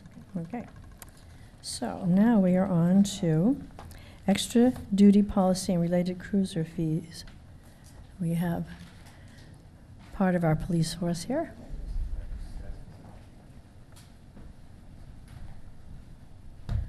Are you going to use this? No. Okay. Welcome, everybody. So we can start with the detail policy. And we didn't have a handout for this. I just gave it to the Oh, town okay. manager just now. So Leah Talbert contacted me about a concern she had with people not paying for certain details, especially a first-time company we've had issues with, or let's say someone's going through a domestic-related incident, they need a police officer there for more than just 20 minutes. They need someone there for 4 or 5 hours, and came up with this idea of prepaying. So Lieutenant McLeod did some data, some research on it, and found that there were a lot of departments. I actually reached out to Mass Chiefs that do have a policy in place. So basically what we did is, as a team, wrote the policy that's in front of you, and as you know, I will need your approval to adopt that. The unions are looking at it now just as in the spirit of full disclosure, to show them there is no change in their working conditions. This is just something that my administrative assistant will do, ensuring that we receive payment for all details to the town and how we go about doing it. That kind of brings me right into the cruiser fees for details. So I think I told you when I first started, I was working late one night. We had 2 officers that were in Southborough booking a prisoner, and we had the sergeant filling details in his office for probably 2.5 hours, and we had no one on the road during that time period. And I said, there's got to be a better way. A, we added an officer to the staffing on days and 4 to 12s, but B, there has to be a better way to implement time management. So basically, what we did, and I'm going to have Lieutenant Minardi explain it to you, he researched and found a software company that will able to allow us, and I'll let him explain, just fill details a lot more timely, more effectively, and utilizing some of our civilian staff to get our officers on the road doing what they need to do. So then I said, how do we somehow find a way for in the future to pay for this? So there's the 10% administrative cost for all details that officers work. And then we decided, let's think outside the box. What else can we do? So I'm just going to have Lieutenant McLeod just explain to you what other communities are doing and what I'm recommending that you folks do tonight. Could you include in that, because the viewing public won't understand what we just got, the list of what extra duty details can be for? Could you sort of down that little list? Extra duty details are typically just for, road construction jobs. I mean, that list is pretty extensive, but really that's what it boils down to. You see a lot of us out on Route 9 in the local streets, but really that's what that all really translates to. Okay, thank you. But as far as details, what you'll also see, particularly on the Route 9, the Turnpike Road construction that the state doing, you'll see a lot of cruisers out there. And typically, historically, the town has charged a flat fee of $25 as a rental, if you will, for the use of that cruiser. So as the chief mentioned, I was thinking outside the box and how to raise some more funds.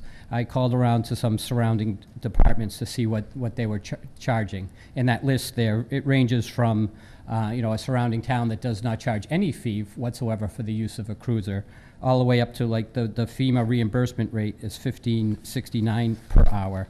So another surrounding town charges $12.50 per hour, and they've been charging that rate for over 12 years, or about over 10 years. So we don't have that list. We don't have on our that list. handout, no. All right, well, I can tell you. Shrewsbury Police charges $5 per hour. Northborough has no fee. Southborough Police is $12.50 per hour, and that's the same rate for over 10 years that they've been charging that. Marlborough Police Department is $25 per hour. And again, Westborough, we've been $25 flat Period, fee. yeah. Hopkinton Just Police is a unfinished list. $50 flat fee. Upton Police is $10 per hour. Grafton Police Department is $3 per hour. And again, the FEMA rate, if we were to seek reimbursement through like a disaster, theirs is $15.69 for our idling police cruiser. So, there are expenses. Per hour, yeah. sorry, per hour. So that's the data that we reviewed and felt that there was clearly a need for us to revisit what we charge. So 2 things I think this will accomplish. One, right now, why not have a cruiser? It's $25. I mean, that's not even paying for the gas, wear and tear in the car and everything else. So A, if we raise the rate, those that don't need a cruiser, they're not going to pay. They're not going to have one, and we're going to have less wear and tear in our car. So hopefully hold on to that car for a longer lifespan. And 2, there's an operating cost to this. I'm gonna have the Lieutenant Minardi explain to you the software, but basically it's $6,000 a year to implement this, and this would help. I know we can't use it now, but in the future, knowing that these funds are coming in, we can supply you with the data of how much, these cruises are bringing in after we implement the new fees, to say, that will go into the budget to pay IT, for that software. And there's some other software I'm gonna be coming for as well in the future. Hopefully I can be on the next meeting to explain some other initiatives we're doing with policy and procedures and different things to kind of streamline what we're doing. My recommendation would be obviously to approve the detailed policy and also change the fee structure from $25 a day to $20 an hour. And that would adequately pay for the software and also probably extra to the general fund. And again, those that don't want to pay this, basically, they don't get a cruiser. It's less wear and tear on our vehicles. I think it's a win-win all the way around. But if I could just have Lieutenant Minardi quick, he can explain to you what software does, what we're trying to find this funding source for. Good evening. So I'll give you a real brief overview of how we fill our details now, and we've been doing it this way for at least the last 25 years. We have a big sheet of paper. It goes out for a weekly schedule. We write all the details on it. A couple times a week, a supervisor sits at a desk with the sheet, a list of all our employees, and phone numbers. And they just rotate through the list, and they keep calling and calling and calling. So, talking to some of the other towns around us and how they do it, Hopkinton's one, and they love it. There's a detailed tracking system. It's actually cloud-based, so you pay per user. So the administrator of the program inputs all the data about the details, and the user goes on their iPhone, their iPad, whatever they want to use to access the internet. They log into the system, they choose what details they want to bid for. At a specific date and time, that detail closes, and it automatically gets filled. There's no officer sitting at a desk making 20, 30, 40, 50 phone calls. The system does it automatically. And they're filled by seniority? So the system will be designed based on our current policies and our collective bargaining agreements. So we basically have a rotating roster. So you take a detail, you go to the bottom of the roster. And the system will be designed to do just that. Right, okay. No, I Also, think, it gives us the opportunity, let's say we have 3 officers working the midnight shift, we have someone takes down a utility pole, the sergeant doesn't have to leave the scene, go to the station, start calling all these numbers. He can go right on his phone at the scene while he's directing traffic and fill the detail. I mean, this is a public safety issue. wow. Just last payroll, I believe, I think I'm correct, we had, I think it was $58,000 in extra paid details. Now we're hitting that detail season right now. Well, 10% of that would easily pay for this software for the year. What we're trying to do by upping the cruiser fee is, like I said, twofold: wear and tear in the car, but also find an additional outside source that we can show that can pay for this, and maybe other software or other administrative things that we do in regards to pay details. Okay, so we'll have some questions. I just want to clarify one thing. Because this wasn't on our agenda as a vote, we can't vote on anything tonight. I believe it was. No, it's not. It just says extra duty policy and related cruiser fees. It has to say vote on the agenda so people understand we'd be taking a vote at the meeting in case they wanted to come. That's my understanding. I think this is broad enough to include that, Lee, I would think. You think so? Yeah. Well, we don't have a motion Can I ask? before us. Yes, absolutely. I just want to make sure procedurally we're straight on what Yeah. we're doing. Very similar I heard to- him ask for 2 things that he wanted us to do. If you look at like on the public hearing on the alcohol license, we don't say that the board's going to vote on that, but you do. Well, that's a good point. I think we should include that in the future, but I think most people understand when you have that particular item that we do approve it or not. But I think we probably should be very specific on all of them, Jim. I know lots of times we are. Okay, so you're saying you feel comfortable procedure-wise that we'll vote on. Are you going to develop a motion while Shelby's asking her question, or did you do that, Bruce, already? I could make a motion to Would you just restate what it is you'd like us to vote I mean, if you on? wanted to bundle the motion, I would request that you approve the detail building policy, as well as approve a cruiser fee for all paid details at $20 per hour. Obviously, discretion of the chief, if something comes in for a nonprofit or there's something going on in town, obviously, we're not gonna charge, you know, our DPW for the cruiser. But I would say for all private details, a fee of $20 per hour Okay. is implemented. So, did you catch that, Paula, or Bruce or Shelby? Yeah. Okay. So, Bruce, would you like to make that motion? Yeah, yes, please. I'm sorry, yeah. So do we know what the current annual collection is at the $25 flat fee? Like historically, how much do we take in? We didn't do that, did we? You said 58,000? Well, no, 58. No, that was just paying the officers, Right. Oh, okay. Right. private And not what we companies. brought in. So, I mean, I know you've done some research, and so that's helpful as I was jotting those down. So it seems in line, at least with surrounding areas. So I'm not really questioning that. I guess I'm just wondering if we don't know sort of what we've historically charged, what we've historically collected, how do we know that it's going to offset the $6,000 for software? Which sounds like a great I can only idea. tell you, I mean, we have the overnight details right now, you know, we've got a couple, 3, 4 cars a night working, so it's a night. So it's significant. I think it would more than cover it. I think we don't know going forward, because as we implement now for an 8-hour detail, it's gonna be $160 versus 25. Yep. So that fee, I can't tell you what it's going to be. But I can just say from the short time that I've been here, there are a lot of officers that are on details with our police cruisers, and that I think this fee is woefully.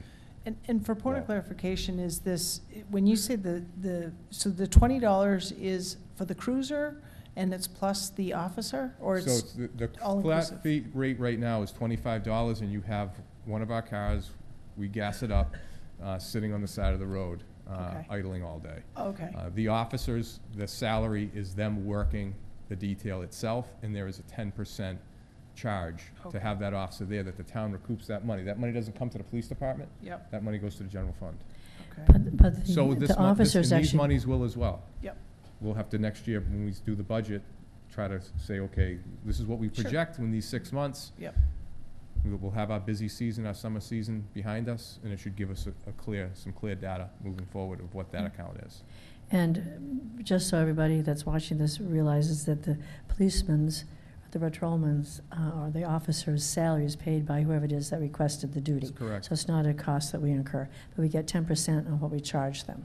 Okay, correct. so we earn As an some money back, administrative right? fee. Yeah. And then I wanted to ask, I'll return in just a sec. Do you have a feel for how the average length of time cruises are out there for these things? Is it very often it's only an hour, or is it usually all morning, or? How long the detail is. Some cases, you could have, you know, an officer doing a detail for 10, 12 hours, you know, at certain sites. You could have an officer there for 8 hours. It's So you don't usually- have an average in your head? It varies so much, okay. And the DPW, which oftentimes has an officer and sometimes don't, and I worry because they don't, as you said, we don't charge, okay. We wouldn't, no. So, Chief, a couple of questions. So the 10% that you referred to as the administrative is not part of the $20 per hour? That is being paid to your department for No. the officer? The 10% that the officer, the 10% administrative fee, that's for the hours that he worked per hour. They Okay. get a 10% charge. The cruiser fee itself is just a $25 flat rate, that all of it goes to the general fund. None of it comes back to the police department. Okay, and the $20 per hour that you are now recommending, will that allow you to recoup the cost of the gas and the, I mean, will that? Yes, I think it would. Okay. I would like to see, like I said, we work with town manager and everyone I mean, do you need moving it to be- forward in the future to up our budget, maybe our cruiser maintenance line a little bit, to deal with some of the wear and tear in the cars that details are causing, and also assist us with other related expenses geared towards details, such as the software that I'm looking to purchase as soon as possible. And the software, the money for the software is going to come from the delta, right? Yes. Of going from the 25 per detail to 20. Okay, thank you. That's the hope. What, can you say the name of the software? I'm sorry? Or would you rather not, the name of the software, or would you rather not? It's called very simply police detail tracking. Wow. You can Brilliant. actually, if you want to check it out, you can. No, I'm just curious. You can look Yep. at it in YouTube. I get sent Christie a link so she could see it, give you a real quick rundown on It's what it clearly does more for us. efficient than. We're setting up the free Yeah. trial now, so. Great, okay. Madam Chair, if I could just say, one, I Yes, mean, on that absolutely. idling, it's something, I think from my days on the Finance Committee too, we looked at the cruiser replacements.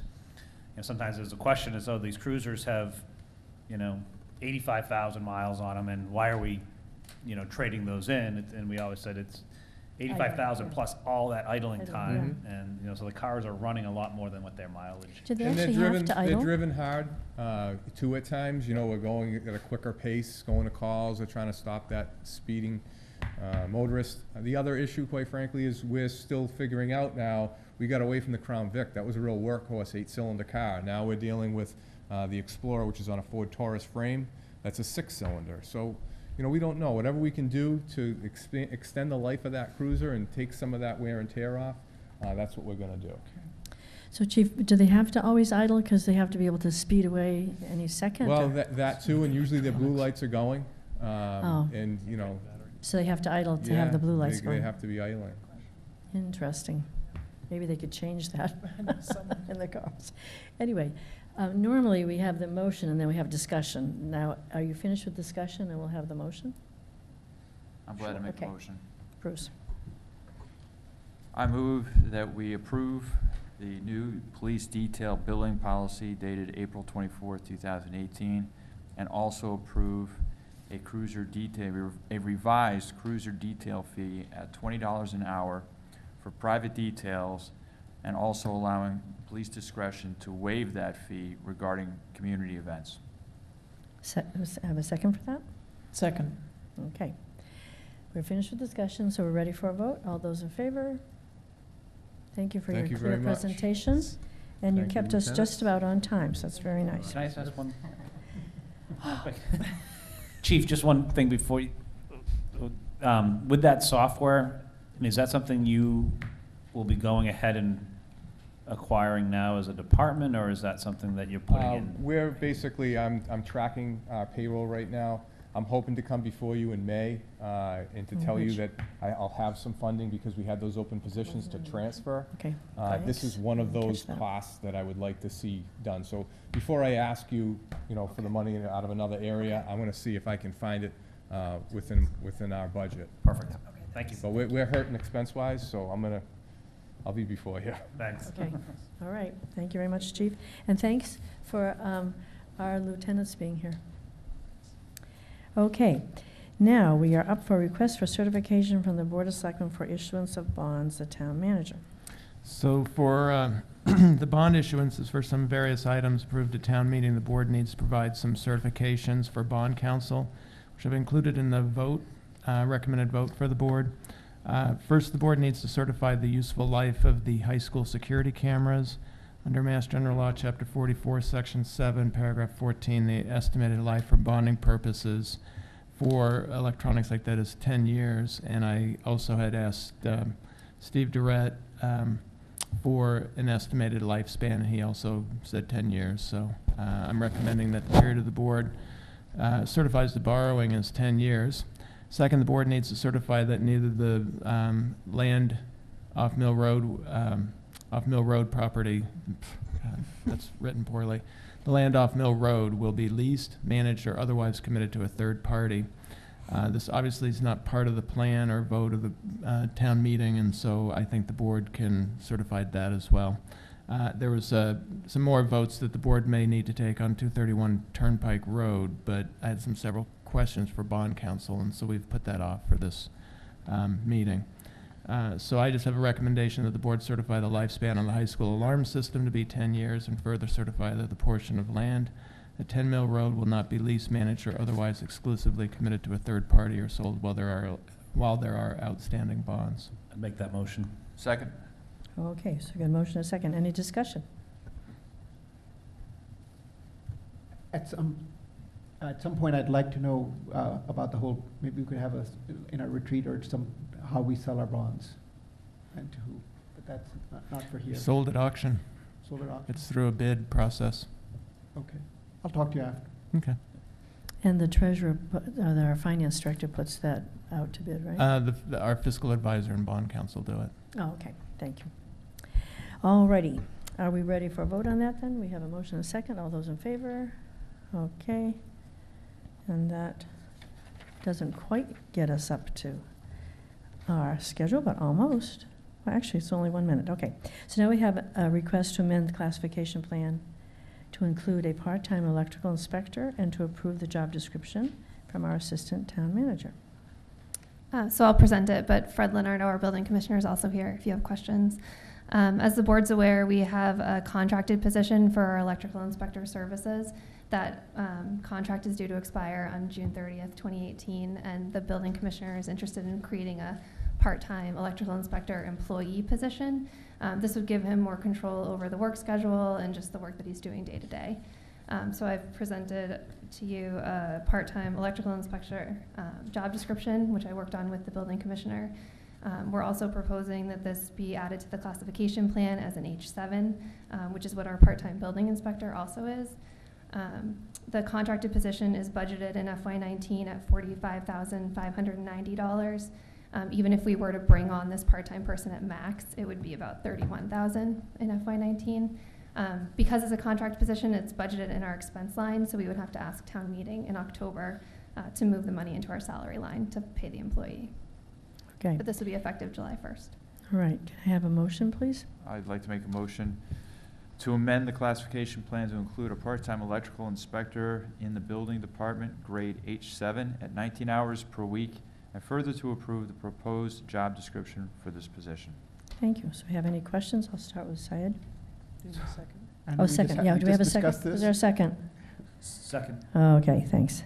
So I know we just discussed this, but you said as an H7, that's going to go away, yes? That was my question. It'll have to move. Okay. We'll do that. Right, so that whenever we choose, whatever we choose, this person will get transitioned to, okay. That was my question. Mr. Thank you. Yeah, I guess my question, and maybe for the building commissioner, if he doesn't mind, is a little bit of a comparison in terms of these 19 hours versus what the contract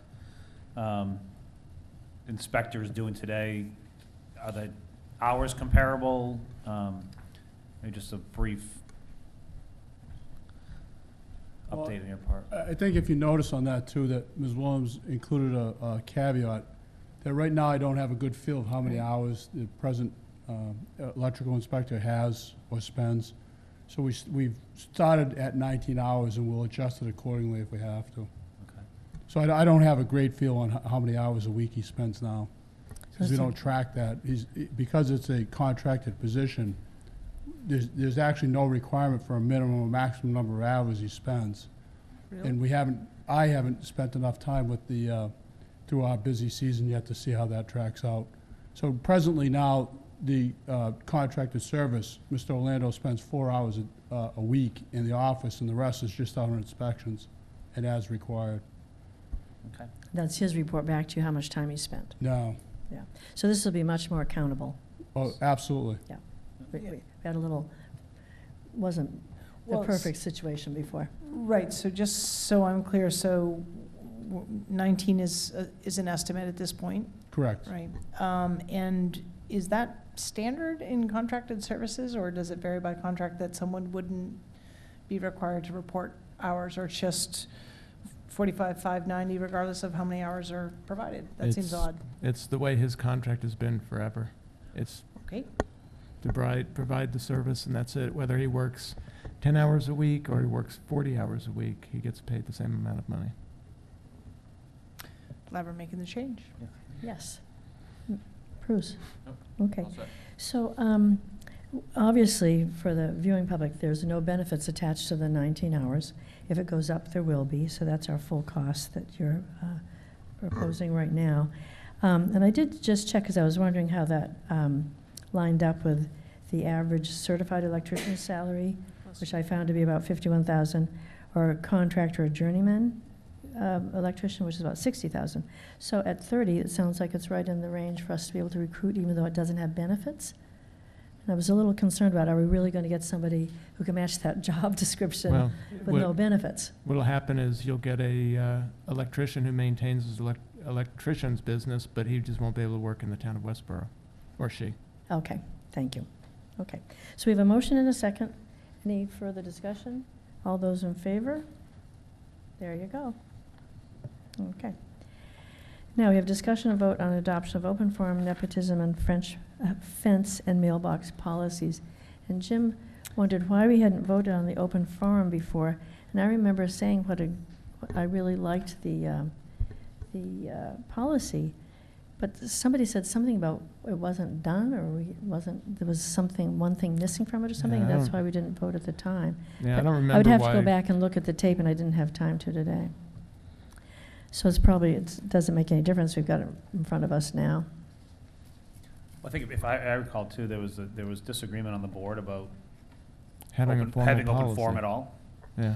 And there was Okay. certain members that may not have wanted open forum and others of us that did. So I think it kind of came up, and as Jim said, it kind of died there. I think it's great to have a policy here, because then we have something to present to people, and when people come in front of us, we can say, hey, there is a policy, that's why we're limiting your time, et cetera. And if we have a lot of people, then we say, hey, by policy, we're going to move you to the end of the agenda because we have to get on with the other stuff. So I think that was recently asked at a meeting. What is kind of the purpose Yes. of open forum? So Yeah. I would agree. Yes, it was asked the meeting before, actually, so that's why I said it was nice to see it, okay. And actually, probably, although we certainly deferred to Mr. Durrett, his request at open forum, I don't think technically meets the requirement or our definition of what can be brought up. Okay. All righty, so do I have a motion on the 3 policies? So, Actually, do we want to talk on you had asked to have the fence. yeah. Oh, Fence and okay, mailbox. all right. So, I think fence and nepotism, my mailbox. understanding is nepotism, we're not, I don't think we need to act on that. I think the board had discussed Right. it in detail before and determined that the state law prevailed and was specific enough that it provided the same kind of protections that we were Yes. discussing. Okay, so did you have questions about the fence and mailbox? Yeah, so as we started this year, we looked at all of the Board of Selectmen policies, and this was one that, as I read it, it just didn't seem sort of aligned in good faith. The policy as it reads right now is very brief, which is good, but it basically says that if the town makes physical contact with a mailbox or fence with a snowplow or vehicle, the town will replace or repair the mailbox or fence. That's great. It says that if the mailbox is broken from the weight of snow, et cetera, the town is not responsible for replacement or repair. That makes sense as well. But it's the third bullet point that I'm concerned with. It says replacement of mailboxes is not in kind. So the third bullet point, and nowhere in the policy does it talk about the replacement of fences, so that we'll table that for a moment. But it says replacement of mailboxes is not in kind, but a standard mailbox and pole valued at $30 is provided. For those persons with more expensive mailboxes, the replacement will be either through a formal adjustment through the insurer, or the town will pay $30 toward a repair or replacement. So I do recognize that it says a formal adjustment through the insurer, so maybe that does cover it, but there are folks that spend a lot of money on their mailboxes with the granite post, what have you, and you know, my view is that if, you know, regardless of inclement conditions, if a town plow comes and, you know, takes it out, the town should be responsible for replacing like kind. I mean, If the town plow, what you're saying is if we hit it with our plow. yep. And I think that that's the intent here, that the intent is to replace the mailbox anyway. It's the first bullet point is if it makes physical contact with mailbox or fence with a snowplow or vehicle, so it could be in good weather too, I guess, the town will replace a mailbox or fence, but the replacement value is saying at $30. I mean, maybe you can buy mailboxes for $30. I don't know, I'm not in the business, but I know you can't buy, you know, a granite post with a mailbox. And As an example, or a wooden Yeah. post that you bought at some other And place. it doesn't address the And replacement it value of doesn't, the fence. you know, the fence piece, it doesn't speak to that at all. And those white plastic fences that go like Yeah. this with little posts, we had to replace ours twice because a branch fell on it. Right. And I think it was $300 or $600 for. Yeah, So I some- certainly don't want correction. to, you know, put more costs on the town, but I think there is a responsibility of of, as a property owner, I put in X and I want X, I don't want Y. And why should I be responsible for assuming the cost of something? I mean, any different than if my neighbor damaged something, I would expect like kind of replacement. Why is the town being treated differently? And I'm wondering, on the same line, is the insurance company going to say, my homeowner's insurance company, are they going to say, well, that's not our problem, the town did that to you? I would think so. It would be the town's insurer that they would Not file a ours. claim with. Okay, so I think it's what is just- the homeowner going to have to do to get it through the town insurer? Well, it's just confusing to me because it says the replacement will be either through a formal adjustment through the town's insurer or the town will pay 30. So, I mean, maybe the or implies that it could be more. I guess I just wanted to be clear on that. And the fence issue. Because it sort of implies that it's $30. It would be And either that's all. that they would file a claim with our insurance company. If our insurance company refused to pay for whatever reason, then the town would only pay $30 towards the repair. So if somebody has a $1,000 mailbox, they would get $30 from the town. If our insurance refused to pay, okay. We have Mr. Walden here, I think he wants to tell us something. John Walden. I thought we covered it with the insurance. That's why we included. If it's a simple fixed mailbox, we go do it ourselves. Yep. But if it's a granite post and it's an expensive mailbox, we run it through the insurance.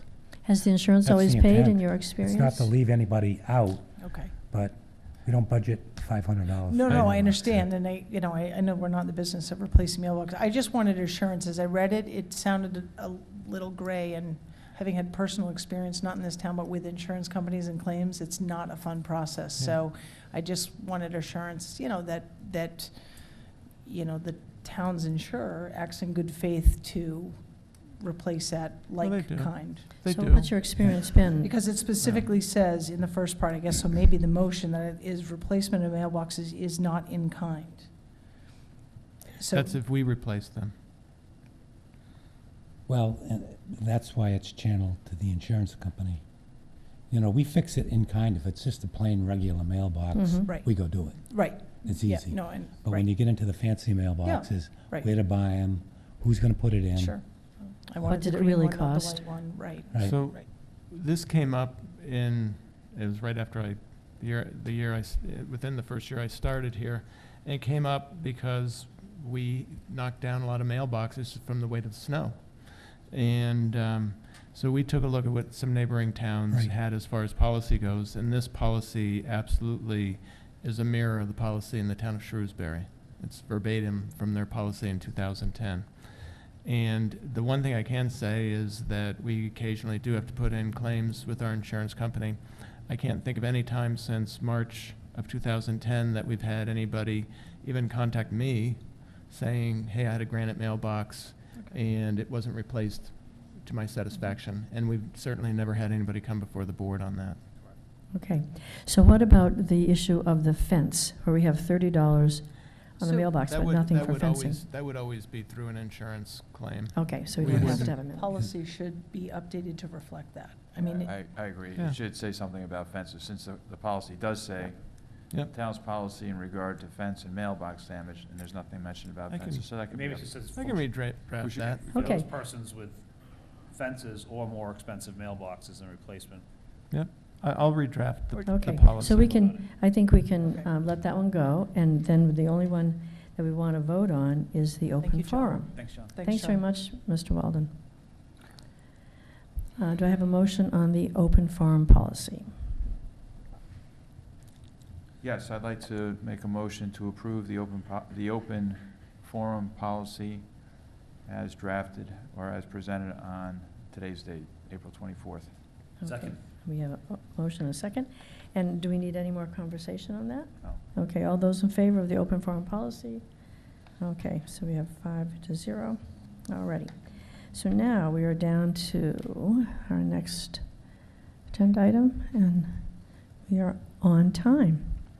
So I had asked that we put this on here just because I wanted to begin to have some understanding about the cost of the transformer, because I'm anticipating that our Spur House Advisory Committee will be asking the Board of Selectmen to make a determination on where that transformer should be. And I think they're probably going to recommend that it not be on the Spur House property because of the marketing issues of the Spur House. You have, I think I sent you guys, the board members, a photograph, if you haven't been familiar with it yourself, of what it looks like on that property, an aerial photograph of the property. And if you've been over there to look at it, you can imagine how disruptive that might be if you were living in that home and wanted your front yard to be completely your front yard.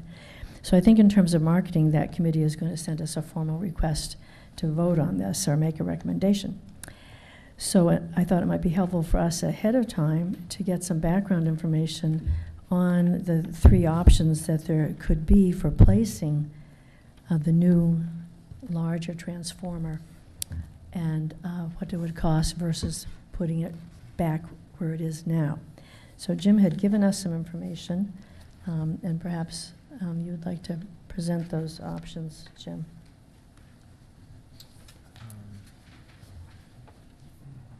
We had some information from our Heary had sent us some information about that and said, please, you need to consider these things, and some cost estimates were in that from Brian Humes.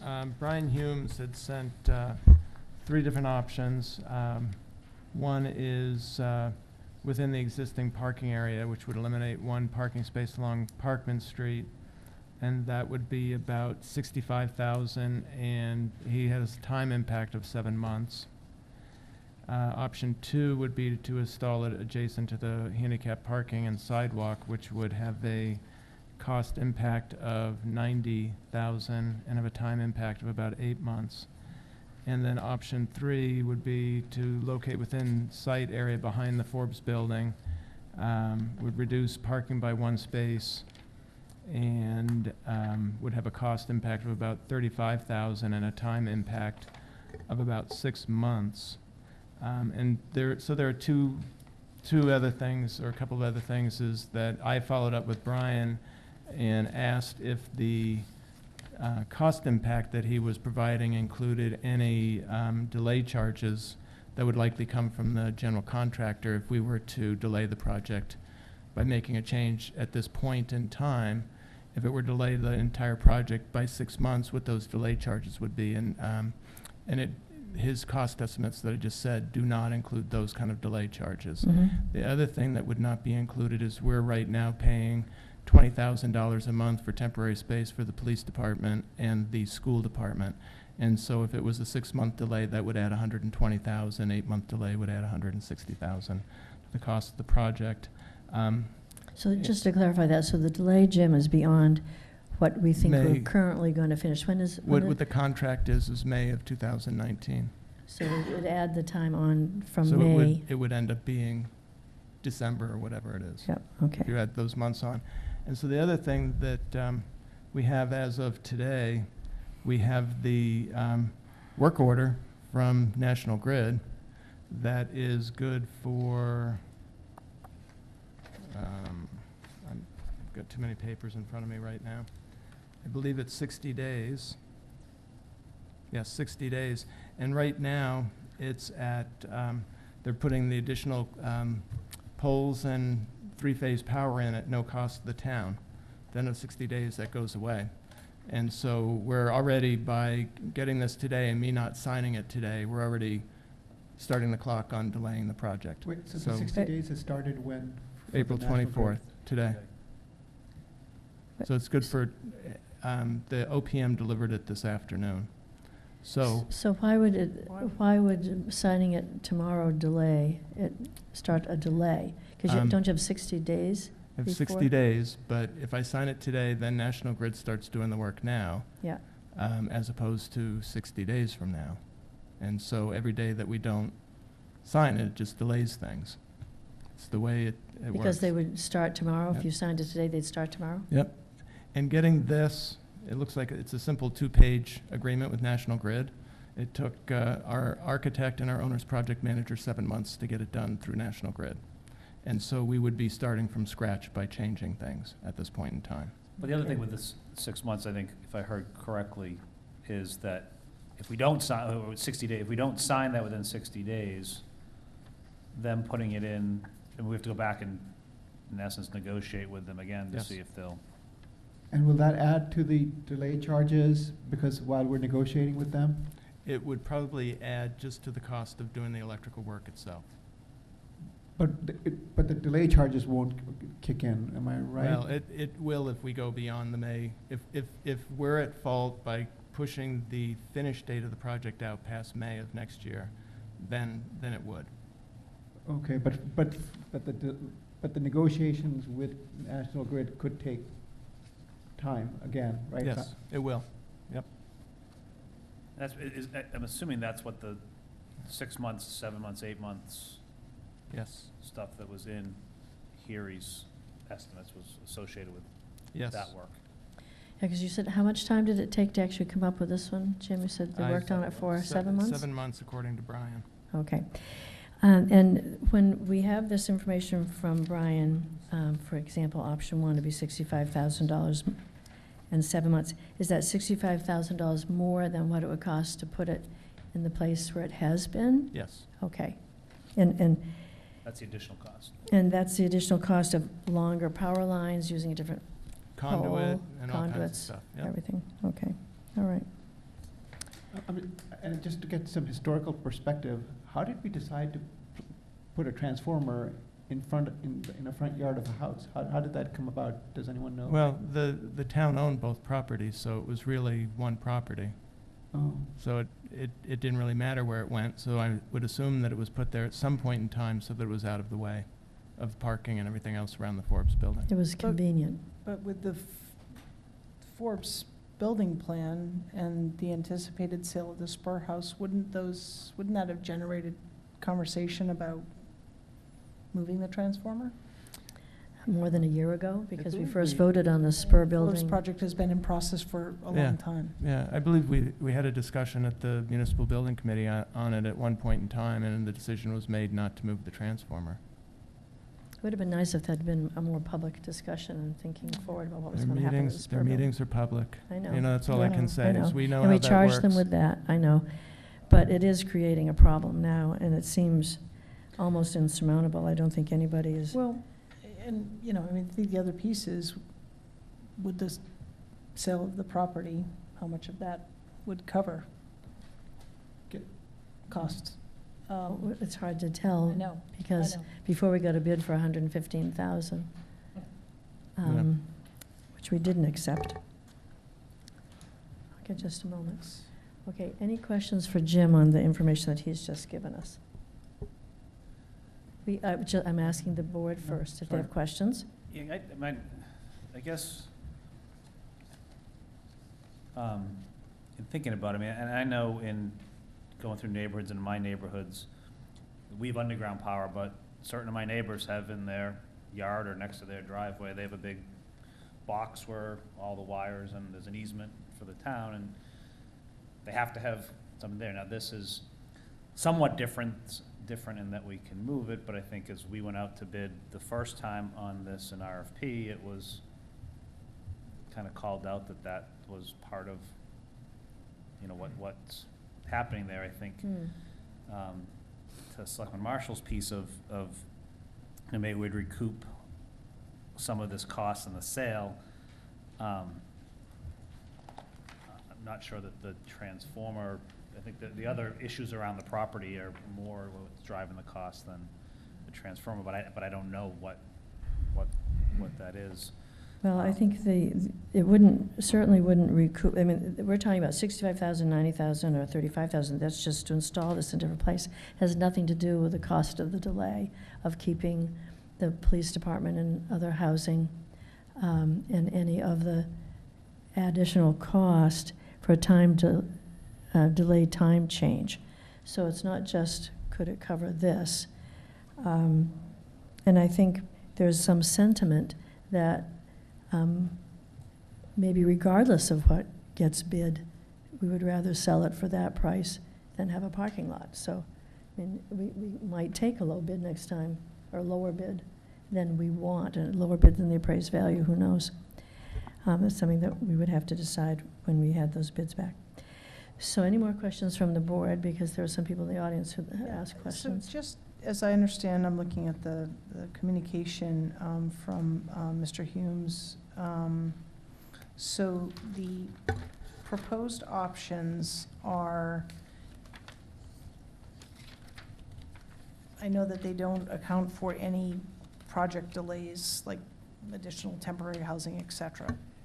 But you're saying that these options, so option one, 65,000, time impact 7 months, it's gonna cost, I mean, it's gonna take that much more money to move, I mean, the street has to be trenched, poles are being moved, well, the poles are being installed at no cost if we sign this contract, but the road still has to be dug up. I mean, again, I'm not an electrician, I'm not a project manager, it just seems like we already have there's a sunk or assumed cost for the electrical process beyond what National Grid is doing as part of the contract, right? So you still have to dig up the street, lay new lines, do all of that stuff, and literally it's gonna cost that much more to move it to a different location?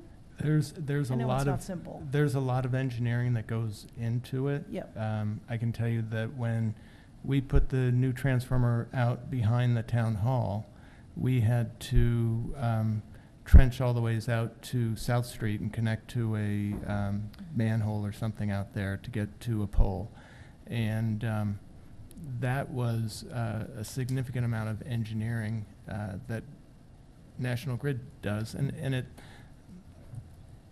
I don't want to criticize National Grid, but their engineering department is overwhelmed, and so it takes a very long time and a lot of follow-up and pushing in order to try to get a plan designed and them to sign off on it. And so it's really, I think Brian is making a recommendation based on his past experience about what the delay would be, based on his experience dealing with National Grid. So the delay, the time impact is really more a factor of National Grid? It's all design related to the conduit and electrical and everything. Part of the change is that, I mean, right now, with that transformer's in place, yeah, there are additional conduit going into it, but it's there, right there. It's not there. There's a slab. Yeah, well, There's a slab with some all the holes coming out conduit's of the still there, ground. though. All the conduit's there, though. But don't they have to be changed because they have to be larger anyway? I'm not sure about Well, and aren't they supposed to what come else off a is going to be different changed. pole? They're I mean, coming again, off a I've different just, pole. Just a second, Mr. Story, I think Mr. Story could answer the conduit question, if they have to be changed. I can help you out here to make you understand it. Mr. Earl, would you come up here, Patrick Mr. Collins Story? here. He Sure. could explain it in greater detail than I could. Oh, yeah. Oh, he'd be a lot better than I am. He can really explain to you what's happening, what's gonna cost, he knows everything on the ground floor. I don't know everything. Thank you, right? that's why you're here. That's Thank why I'm you. here. So the pad staying where it is, the existing containment, the conduits that feed from the pad to our building are in our base contract bid to be reused. So any relocation, that would have to be rebid. There's also, in our base contract, we owned new communication wires from Parkman Street for town IT, school IT, police IT. And when we were gonna use the existing conduits from the poles, plus the pad and everything, we ended up with a $35,000 change order to go up the road to the next pole to feed our conduits. So when National Grid was out, we met with them, we explained some of the things, and they suggested using the next pole up because it was deteriorating. They could replace it with a nicer pole, run their services off of that, leave our services in place, which eliminated our $35,000 change order that we had on the table already. They're gonna give us a better pole, and their upgrade of their service work that they're gonna do, they'll probably still have to do if you relocate it, but if they come any further down, we're gonna have to go back to our change order to move our IT conduits back up the road. And to help with some of the costs, Mark and I worked out, we cut back our conduits that we required in the design, and we reworked how they come to the building to kind of help offset some other costs already. So those probably would go back onto the table for a negotiation with the contractor as another change order. So the relocation of just that transformer has a trickle effect to multiple things. And you also have to remember, we just went through how the Explorer post gets fed, which is through that building, through the same transformer, and through the building commissioner and National Grid and town manager. We worked out leaving that conduit in the building and not having to trench all the way to the back again with National Grid, which would also not in our base contract. So by relocating it, we could start the trickle effect down the road of all these other changes.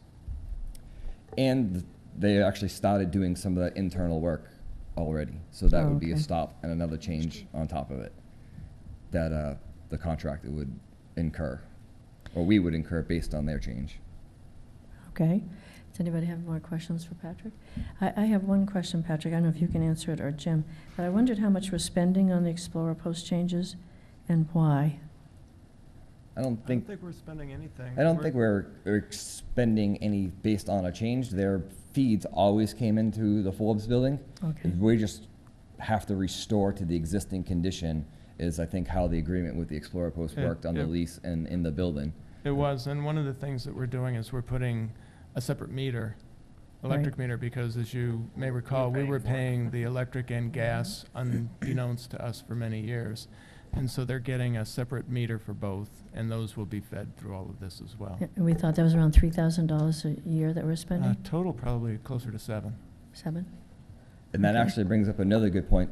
Based on our meeting with National Grid and our existing layout, even though the meters are read digitally and our equipment's inside and outside, they're gonna post both of those meters on the back side of the building, kind of more out of the view, where the gas meters and all that stuff is. So a lot of that, we already own protection for bollards and all that stuff around them, so that would be an additional change as well. Wherever we put it, you're gonna add bollards, probably a new containment pit, which is similar to what happened here at Town Hall, I think, out back.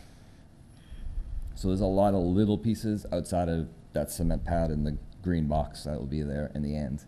There's only one way to feed power from that size power down to this downtown, and it's through Milk Street, Grove Street, and then down Parkman. You actually look at the last pole out there, you see the big cans, that's the library feed. The next one was underground because there's too much on it, and then after that, the poles are too small. Okay. So when you say it's coming from Grove Street, it's coming from Grove Street to Parkman? Yes. To pole number 2? Yeah, there's no overhead power from Parkman through the rotary. Right. Which is part of how the lights got run and whatnot. Okay, thank you. That's why there's not some, saying that you can't get it from West Main Street. You cannot get it from West Main Street. Has to come up Park. Yeah, and I was there the day with the National Grid rep as the owner rep, the OPM, but to kind of lobby some of these ideas that protect us a little bit, and that's why they kind of did help to agree that now you guys have a legitimate cause. This is the only way we can get power here, and they already have their easement. And they had to do a lot of easement work just to make the little adjustments. Easement work with what? With what? The National Grid takes an easement for everything that they do. Right. And they do a lot of their investigating on top of all the work the town people and hired people have done. But there were additional easements that they had to do They to keep it where it is? Reword it, yeah. And who were those additional easements with, for example? You don't know? It'll Okay. be with the town. Yeah, with the town. They're working out the exact layout of it, but it's where it comes underground from the street to the transformer. Okay, all right. And it's going to be slightly The a different slightly angle across different than it Parkman is Street, now, so it so it's requires a different easement. Okay, now I understand. I think I understand. Okay. Any more questions from the board? Because we have some people from the audience that wanted to ask questions. I think this gentleman got up first, Mr. Durrett. Rod Shafford, 8 Parkman Street. Hi, Mr. Shafford. So first of all, I received a conduit petition for a public hearing for National Grid at the town hall, I believe next week. So they're replacing the pole in front of our house. So my understanding that has not been approved yet. This grand plan that we're discussing today, Jim was nice enough to share a sketch from me from Mr. Humes. It says it's only been in place since March 29th. I actually believe that if we locate the transformer to a parking spot adjacent to Spur House, we would actually save money, not cost more money. So I just think there's a lot of information going around that's very confusing, and without having National Grid here, understanding what the cost basis are, I'm just afraid we're going to make a bad decision. But it doesn't seem like they can be authorized to move forward right now because they haven't had the public hearing regarding the new pole in front of our house. It's a little hard to hear you there. What did you say about the public hearing? There's a public hearing next week for a conduit petition to increase or decrease the number of wires or cables or direction or alteration in the location of the poles, piers, abutments, and conduits, and the height of the wires and cables. So basically, as I understand it, they're going to put a larger pole in front of our house than the one that's there right now, which candidly I wouldn't be Do we always too have a happy about. public hearing when we change the poll? I know we have to vote to change the poll, but. You don't anymore, I do. Oh, okay. It's one of the things the board delegated to me was poll hearings. That's right, okay. And so it's scheduled next Wednesday morning at 10 o'clock or something like that. I also think it would mean that there'd be an additional easement across the Spur House property in order to get to the transformer from the new pole. Because it's currently being pulled from the pole down the street where the conduit is right now. Right. And in the future, it'll come from the next pole, which creates a different angle into the transformer. Well, that's why the street, there's a cost of digging up the street to move it. Well, the Yeah. additional easement that Pat just spoke to. Yeah, right. So what, Okay. I guess one of the things I don't fully understand is why we can't use the conduit from the existing pole to get to the transformer. I certainly wouldn't be able to answer that question. Maybe Pat can.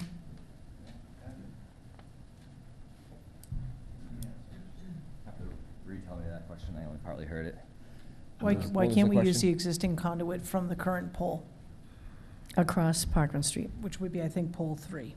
I believe each pad is fed with 2. We know that one was active. We're not 100% sure the functionality of the second one. The change of relocating it to that other pole was based on National Grid's design and wants. The pole that our power is fed off of now has, I think it's 6 conduits. So it is library, 2 to our transformer, at least 1 to our building, which we've been battling for years. That's damaged and was at capacity. When you say our building, you mean? The Forbes building. Okay. There's at least one that we think we identified that goes into the library still. And there's one more, I believe. National Grid's policy is they have maximum of 4 4-inch conduits on the pole, and you have to leave the curbside clean for the purposes of snow plows and a car possibly damaging it.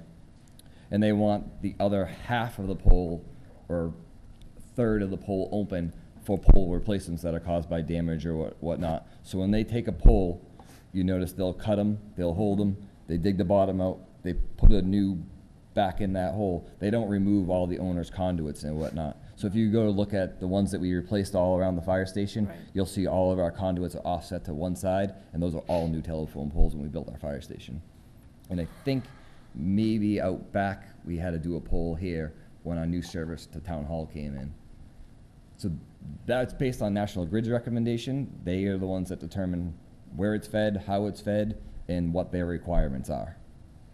So they have to have a new conduit because they can only have 4 things coming off of one pole. That's one of their requirements, but they also need a new conduit because they're going to a newer pole that has no direct contact to us. Okay, so it's got changes where it goes Yeah, across Parkland Street. that was from National Grid's design. They had their site engineer out, and they marked the street. And he actually did say that that pole was on the list to be updated anyways. And if you look at the pole and you look down the street, you'll see it's much smaller pole than the rest of them, and it is kind of leaning and decayed. So it's on their list, so it just bumped it up for replacement early. So I did think that they answer even your? marked it. Thank you very much. Did that answer your question, Mr. Stafford, about why they have to come across Parkland Street from a different place? I think that was your question. Yeah, it's still not clear to me why they can't use the existing conduit, because one was broken, or? One may be broken and one is active, but they don't want to use the existing conduit because they're feeding from another location now. They wouldn't be if they didn't use the different pole, though. Right. So that, I still don't understand the reason why they can't use the existing pole. It's their decision, it's National Grid's decision. Well, I think the town has some input into it, I would believe. Well, it would have to come from a more technical group than the Board of Selectmen. I think Mr. Durrett wanted to speak.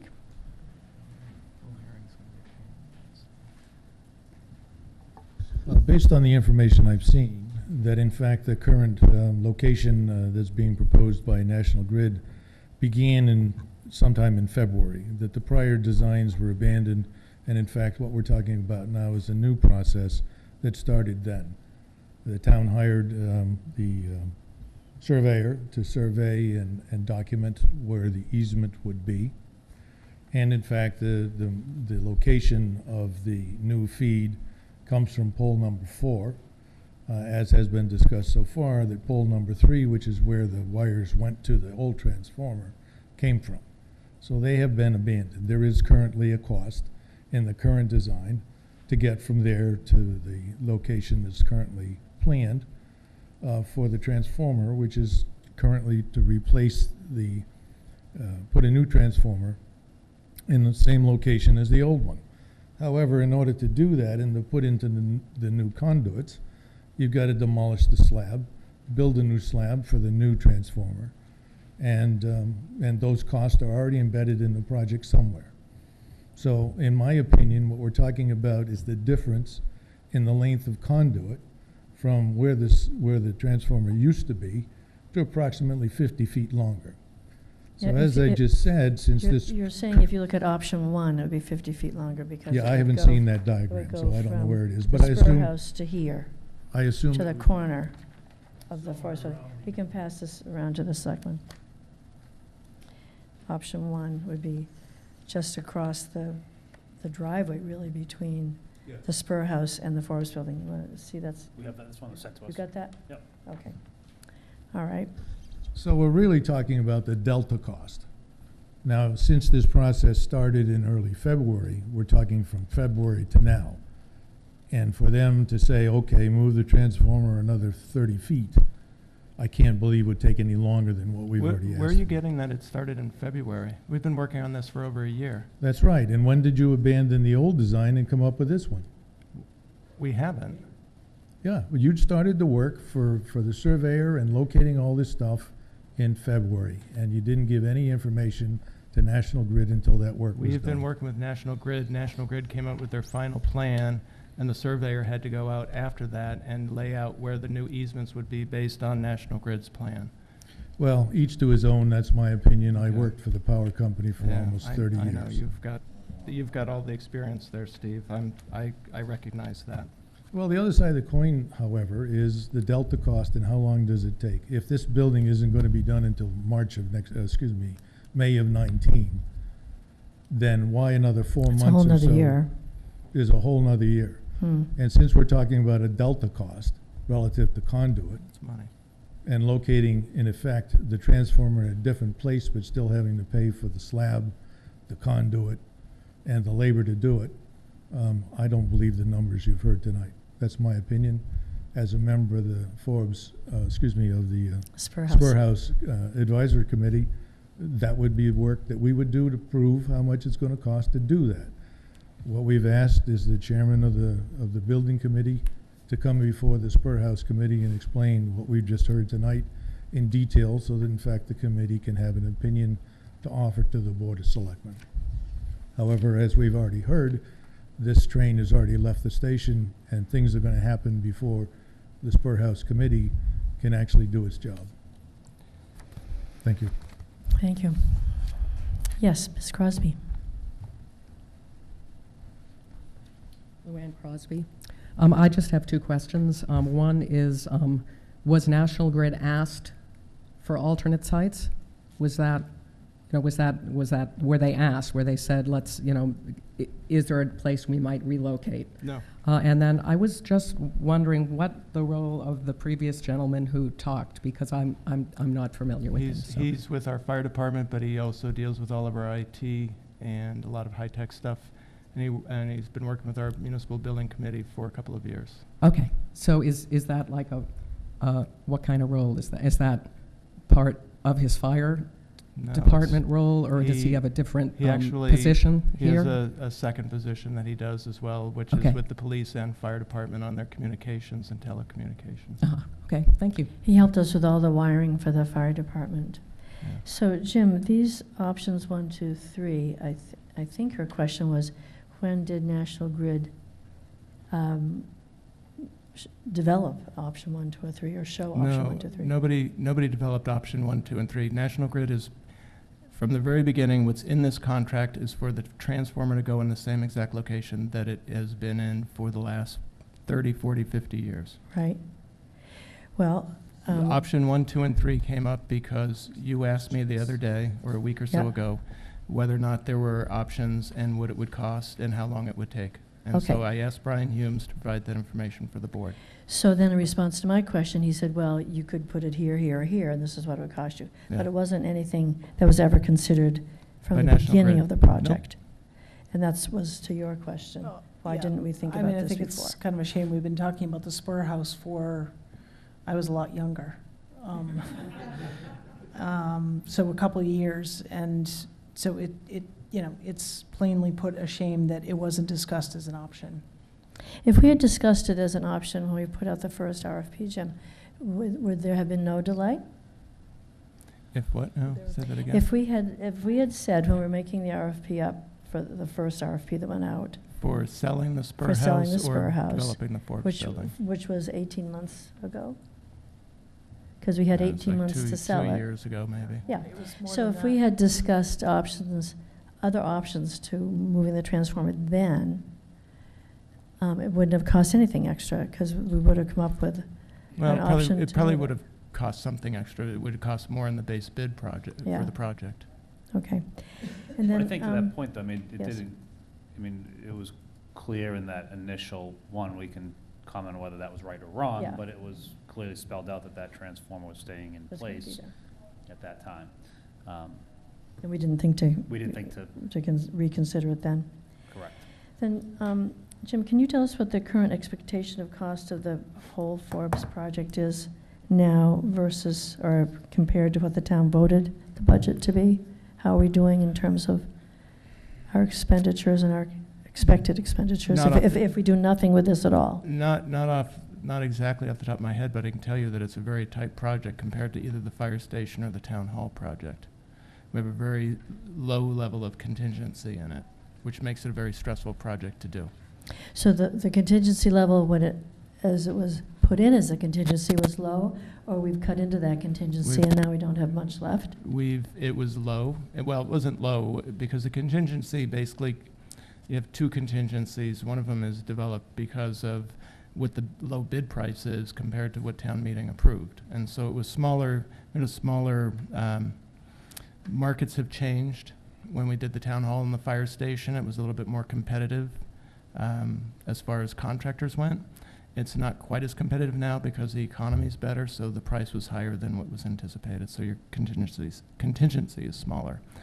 And we've had a number of different things, from an old abandoned well in the basement underneath the bleachers, to the need to deal with the concrete that is in the stage area on the second floor, to I hear that the school department's hiring an HR director and that we need to build a new office up on the third floor. Now that the third floor is almost nearly complete, we're going to have an extra to change configurations of offices on the third floor. And so there are a number of different things that have made it a lot tighter project than any of us who are involved in it on a regular basis or the municipal building committee would be comfortable with. And so I can tell you that and anybody can say anything they want about what the cost is going to be, how much time delay it's going to be. Our architect and owner's project manager have been very good on the town hall project and the fire station project, and I give them a lot of credibility. If we go over the project, I mean, like I said, just the lease cost on the school and the police department are going to be substantial. And so I certainly don't recommend moving the transformer at all at this point in time. If it had come up 2 or 3 years ago and we had budgeted the cost as part of the base project to move the transformer, then that's a whole different discussion.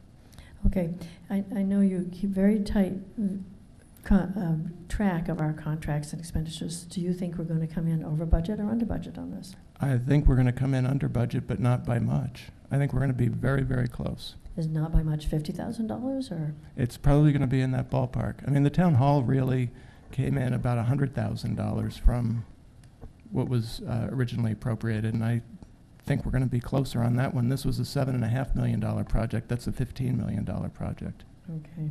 So, Yes. so I was going to go the same place you were, Lisa. I mean, I think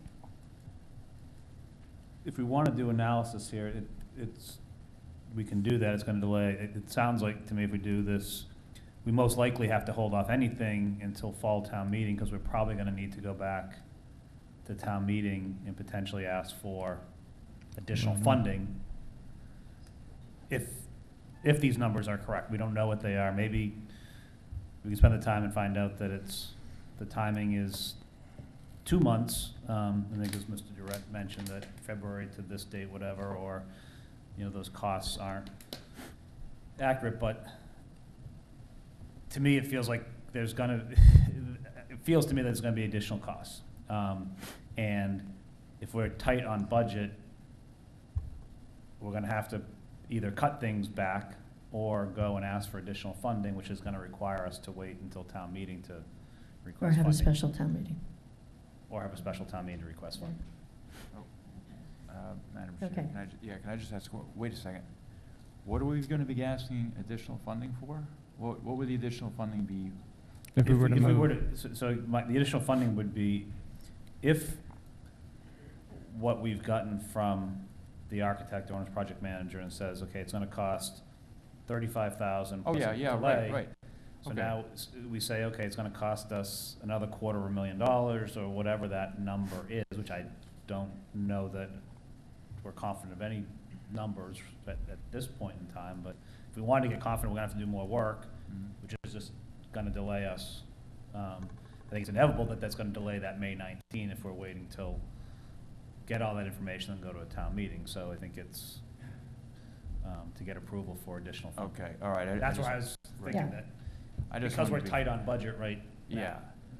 I got to tell you, this is, I got to find an appropriate way to put this, but man, this is something we've been discussing. We've discussed the Spur House, the Forbes. I wasn't even on the board when the Forbes building was discussed and approved. And I don't know where this idea of moving the transformer even came from. All of a sudden, I just saw it was going to appear on our agenda. And this is Monday morning quarterbacking in the most general terms. And I think we need to move on. I mean, even if we were to get an ideal bid on the house and we move this, we come out wash with questionable outcome for the town at best. So I think, I mean, I don't know where this generated I can from. tell you where it came from. Okay. We both we sit as guests at the Spur House Advisory Committee meetings. They had their first meeting after they were put together by our town moderator 3 weeks ago, I think, or 2 weeks ago. And this whole issue came up about the marketability of the house and what will make it most marketable. And I think the town vote was make this marketable, sell it if you can. So that's part of their charge, is to make it as marketable as possible.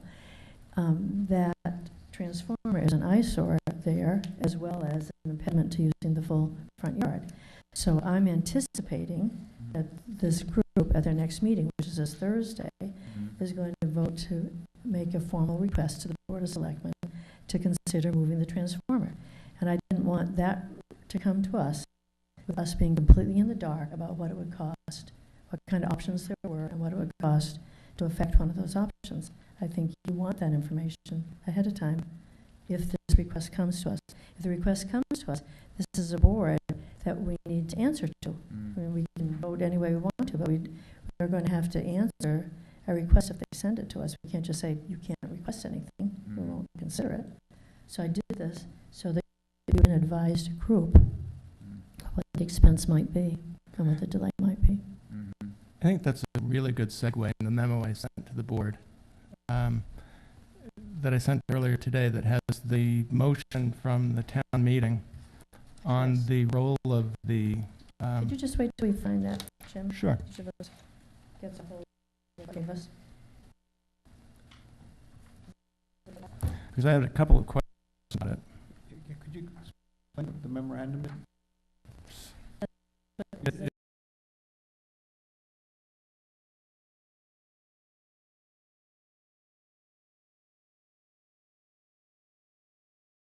Hearing to discuss anything other than what they bring forward.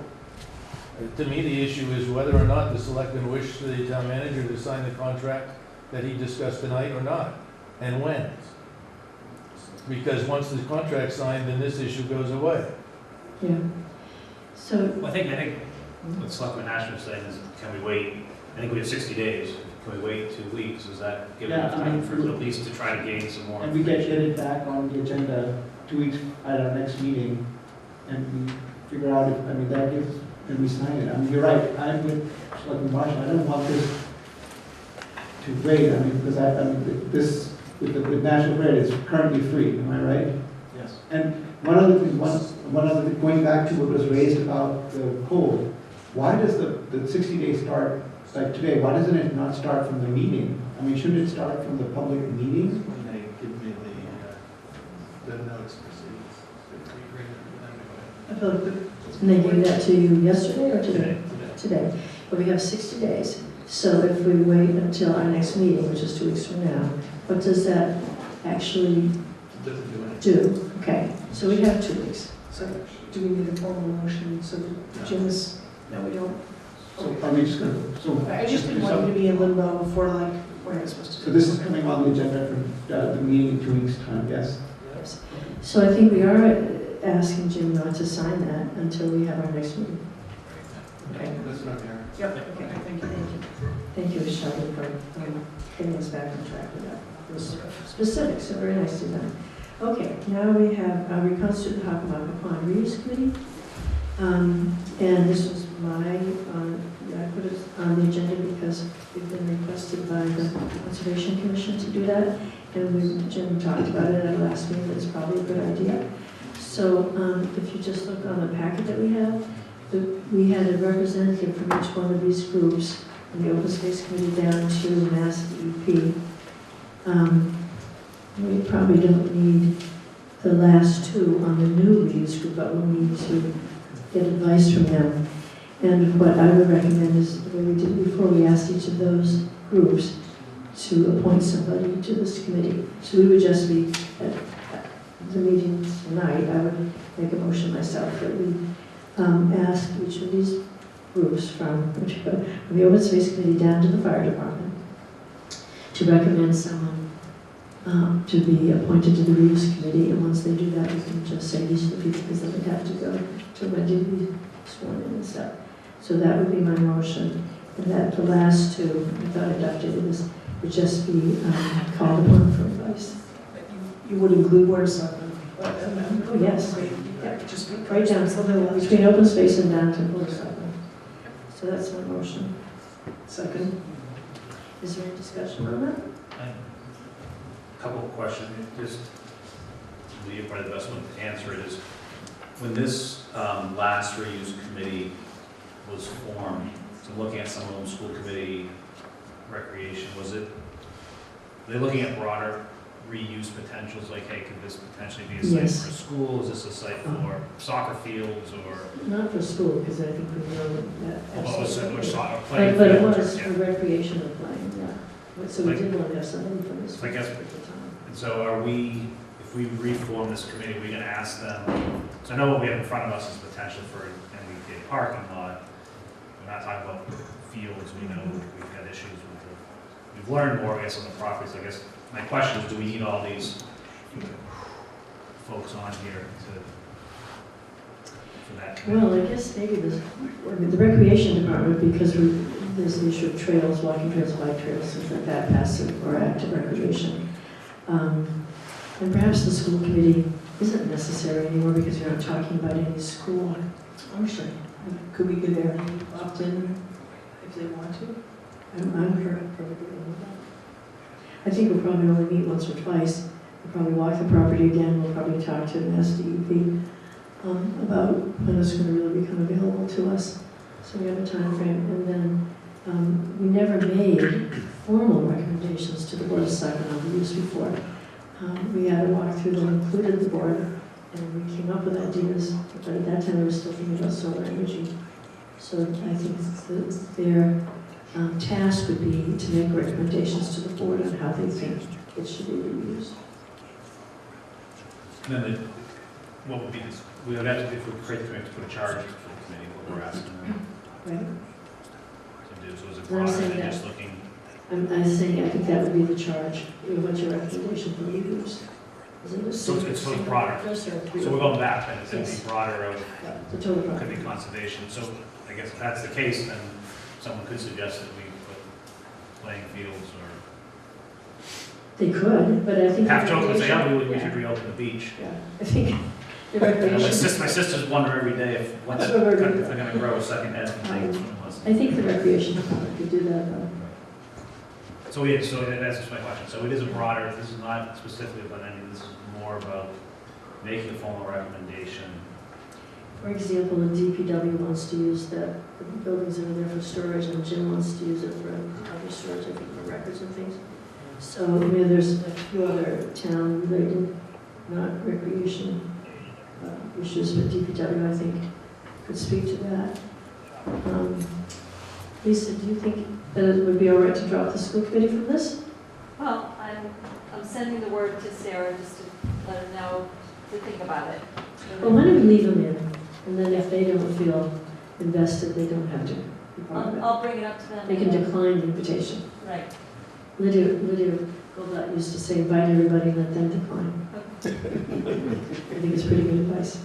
Okay, so that's my motion, and I would amend that to say their task would be to give recommendations to the Board of Selectmen on the reuse, any variety of reuse options that they advise. Can I just make a comment? Please. Just looking at it, there's representatives from the Open Space Committee, the Community Land Trust, the Bike Committee, the Conservation Commission, the Historic Commission, the Green Technology Advisory Group, and the Town Conservation Officer. So, And FinCom. if you take those and you put that against any competing interest, you can pretty much see where this will probably come out, a report from this. It doesn't look like a very balanced group. And I wonder why, since the property is under the management of the town manager, why there isn't a town manager designee or representative on this committee, or anyone from police, or I guess fire is there, but police isn't on there. So I'm just curious. Would you like to add that? I'm just saying that to me, it looks like the committee is not in balance. And I would just guess that their report, without even them having to do any work, will say that it should be maintained as pristine, open space as part of a former Superfund site, and with a trail going through it. So I don't know if they really have to do that much work. Sure. That's what their report will say. Well, these are the people that had sort of volunteered interest before, Jim. I think that's how it got made. I don't know that wasn't the health department represented on this before. I think that Paul McNulty was part of that. This was the list I had from my background. Maybe they were, and I missed that. But it was the most current list I had. I'm not, I think we could certainly add the health department. And would you like to add to my motion representative from the town manager's office? I would like that because it is That's I'm fine. responsible for. I'm acceptable for that. I will amend my motion to approve that. And do you think we should have the Board of Health, is that what you said? I think the health director should be. Okay, so with the addition of the health director and the town manager as The designee. police department should be there as well, especially if we're Oh, thinking about. no, the reason the fire department was on it was because they wanted to use part of the property to burn cars, and then, test burn. And there was a question of a test burn time there for a while, which ended up being too polluting to have been able to work. Okay, so then we'll add the police department. We're gonna have a big walkthrough. Okay, I'm perfectly okay with that. Anybody have more suggestions? We're adding DPW, Board of Health, Police Department, and Town Manager. And then we're leaving the school committee on, and you can decide whether or not they want to accept. All right? Okay, and that my motion was amended. And then the task would be to make recommendations to the Board of Selectmen on reuse of the entire parcel, and the different sections of the parcel. It might be suitable for different things. Okay. Then we had a second? Okay, so we've got a motion and a second. Any more discussion? I thought we'd be short of this. Okay. All those in favor? We have 1, 2, 3, 4. No, You got it? I am. Okay, opposed, all right. Okay, so 1 opposed and 4 in favor. Now, we're moving on to discussion of street parking for MBTA from the town manager.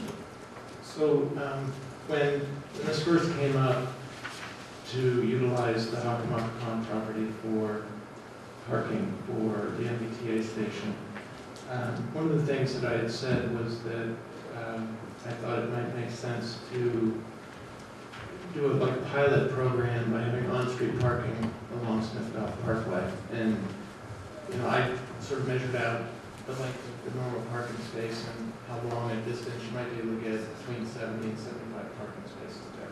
Say 20 feet per space? Something like that, yeah. And so earlier I had said that we may find that you put in 75 parking spaces and 2 days later all 75 are taken up. And that would be pretty indicative that we needed to do something about providing additional parking. And then you might put in 75 parking spaces and you may only see that 2 or 3 of them fill up. And then that might be indicative that we don't really need to do it. And so I think doing it as on-street parking could, as a pilot type program, would be a way at a very low expense, basically painting lines on there. We could find out whether or not there was a demand for a real demand for additional parking there. And so I brought that up, and then last week Shelby sent Leah, Ray, and I an email saying, can we put this on the agenda? When we put the agenda together, we completely forgot about it until I think Thursday night. That's why there's no backup information. Yeah. And so what I think I would like to do is just have the board, if you would have a consensus to have our engineering department just lay out how many parking spaces we could get. And for me to go back to the MBTA, because my understanding from when I first talked to them was that if we were to do that, they would set it up a pay by phone thing, so we'd actually get some revenue to offset whatever it costs us to strike that. And then maybe have, we have between the police chief and the DPW director and I, we could monitor it, but I think that we could bring back a more solid proposal and say, here's a plan, from here to here, here's how it will be signed. Met with MBTA, this is what they said, how it will work, and all of that, and work out all the details and bring that back to the board, I guess is what I'm looking for. It's consensus that it's okay that the board's okay with us pursuing doing on-site or on-street parking on Smithville Parkway to see as a pilot program whether or not there's real demand for additional parking at the MBTA station. So consensus actually means all of us, so are all of us in agreement to have Jim go into that? Yeah, that sounds fine. I have a couple questions. One is, I think, so it's really to come back to us with a view look at, you hit on the one, if you gave them on-street parking, it's not paid, those will fill up first, because people will want to save their $4 and do it that way. So I think that's a key one. I would just say too, when you mentioned working with police chief, whatever, I do have concerns about crossing, and I think there's a crosswalk there. There's a crosswalk. So I'd love to hear the comments as it comes back to us from the police chief as well in terms of that. And then I guess the third one would be trying to figure out a way that we can probably work with the MBTA monitor that, say we put 50 spots out there, that 50 people don't park in the regular lot and they park there, because I do know that train station, when that train empties, people sprint to their cars because they want to get out of that parking lot, so some people may go long distance runs, may say, hey, this is going to be better, I don't have to wait in line in the parking lot to get out. So we don't have 75 filling up there and 75 empty spots. So somebody, and I'm sure the MBTA, if we do the pay, they can give us that feedback. So that would just be the only other. So, but for point of clarification, the parking would be on the MBTA side. That's what I was just gonna ask. Yes. Right, so the cross, I'm Also, it's gonna be on that confused with side, the not, crosswalk. okay. Do it on that side. Yeah, Okay, so it so wouldn't that's be not on- an issue with the okay. crosswalk. So they drive up Smithville, make a little U-turn and go into a parking spot. So we pointed out toward Otis. Yeah, that would be interesting. Yeah. But, well, Well, I still think with the police, though, because I mean, I think there is the crosswalk there, we do have the lighted walkway, there will be people walking there. Just making sure if we're putting parking that we're not walking Right, yeah. use while the Yeah. driver's doing. yeah, there's, But the U-turn ones are different. I was just gonna say, there'll be a distance from the crosswalk where you'd be allowed to put cars. Right. So the police chief and the DPW will take all those things into consideration, how the U-turn works, it'd be dangerous for us. And Mr. Dredd, did you have a brief comment? Yeah, I'm sorry I walked up, but this way is the only way anybody could hear me from home. But I think you all know that we are being penalized, being charged a fee every year because we have the train station. Shrewsbury doesn't pay it, other towns don't pay it, we pay it. And so in fact, having the train station there is costing us money. So Jim's idea of making sure that we get paid for the benefits that we supply the MBTA should, but from my memory, it was $12,000 a year. I don't know what it is now. But I'm sure it's being taken from the town relative to the cherry sheet, so that's what I was. We paid to have that train station? Oh, absolutely. The state gave it to us for nothing until they started to bill us. Thank you. So how much do they charge us? Can you bring it to the next meeting when we're talking about parking? Thank you. As if we could offset that, that'd be nice. I think the use of technology, Jim, with the MBTA pay by phone app is a great way to track that. We had talked in a bit of detail about that, and I think it will also potentially help with the Huffmocka committee we were just talking about use, and give some additional data relative to that. So for the committee's purpose, we may want to sort of see the pilot, and we didn't talk about a specific period of time, Jim, but you know, we may want to see that through to fruition before the committee says, yeah, this is our recommendation. Good point. Okay. Anything else on that? No, I'm going to wait to have that come back for our next one, start going agenda. Okay, appointments to the charter review study. So we asked our town manager to put together our recommendations for who should be on that committee. We had 12 people. We're only placing 9 on that. And I guess I would like to know, even though it doesn't really change anything. Jim, would you like to describe how you added, how you did the 2 different ratings and it didn't really change the outcome in terms of the 3 that were not recommended, but it did change the priority? So 3 of the selectmen just rated their top 9, and then 2 selectmen rated all 12. And so on one, where the selectmen didn't rate number 10, 11, and 12, I just made them all 12, and then did an average of all the selectmen scores. And then on the other one, where they didn't have a rating, I left that off of the average, and it didn't change who the top 9 were, it just changed the order a little bit. So when I did mine, I got 0s for the 3 that I wouldn't recommend. So did you count that as a 12 or did you leave it out? Well, they were, in the first one, they were counted as 12s, in the second one, they were counted as 0s, but then there were, like, in some columns, there were only 4 scores, and when I did the average, it was divided by 4, not 5. Thank you.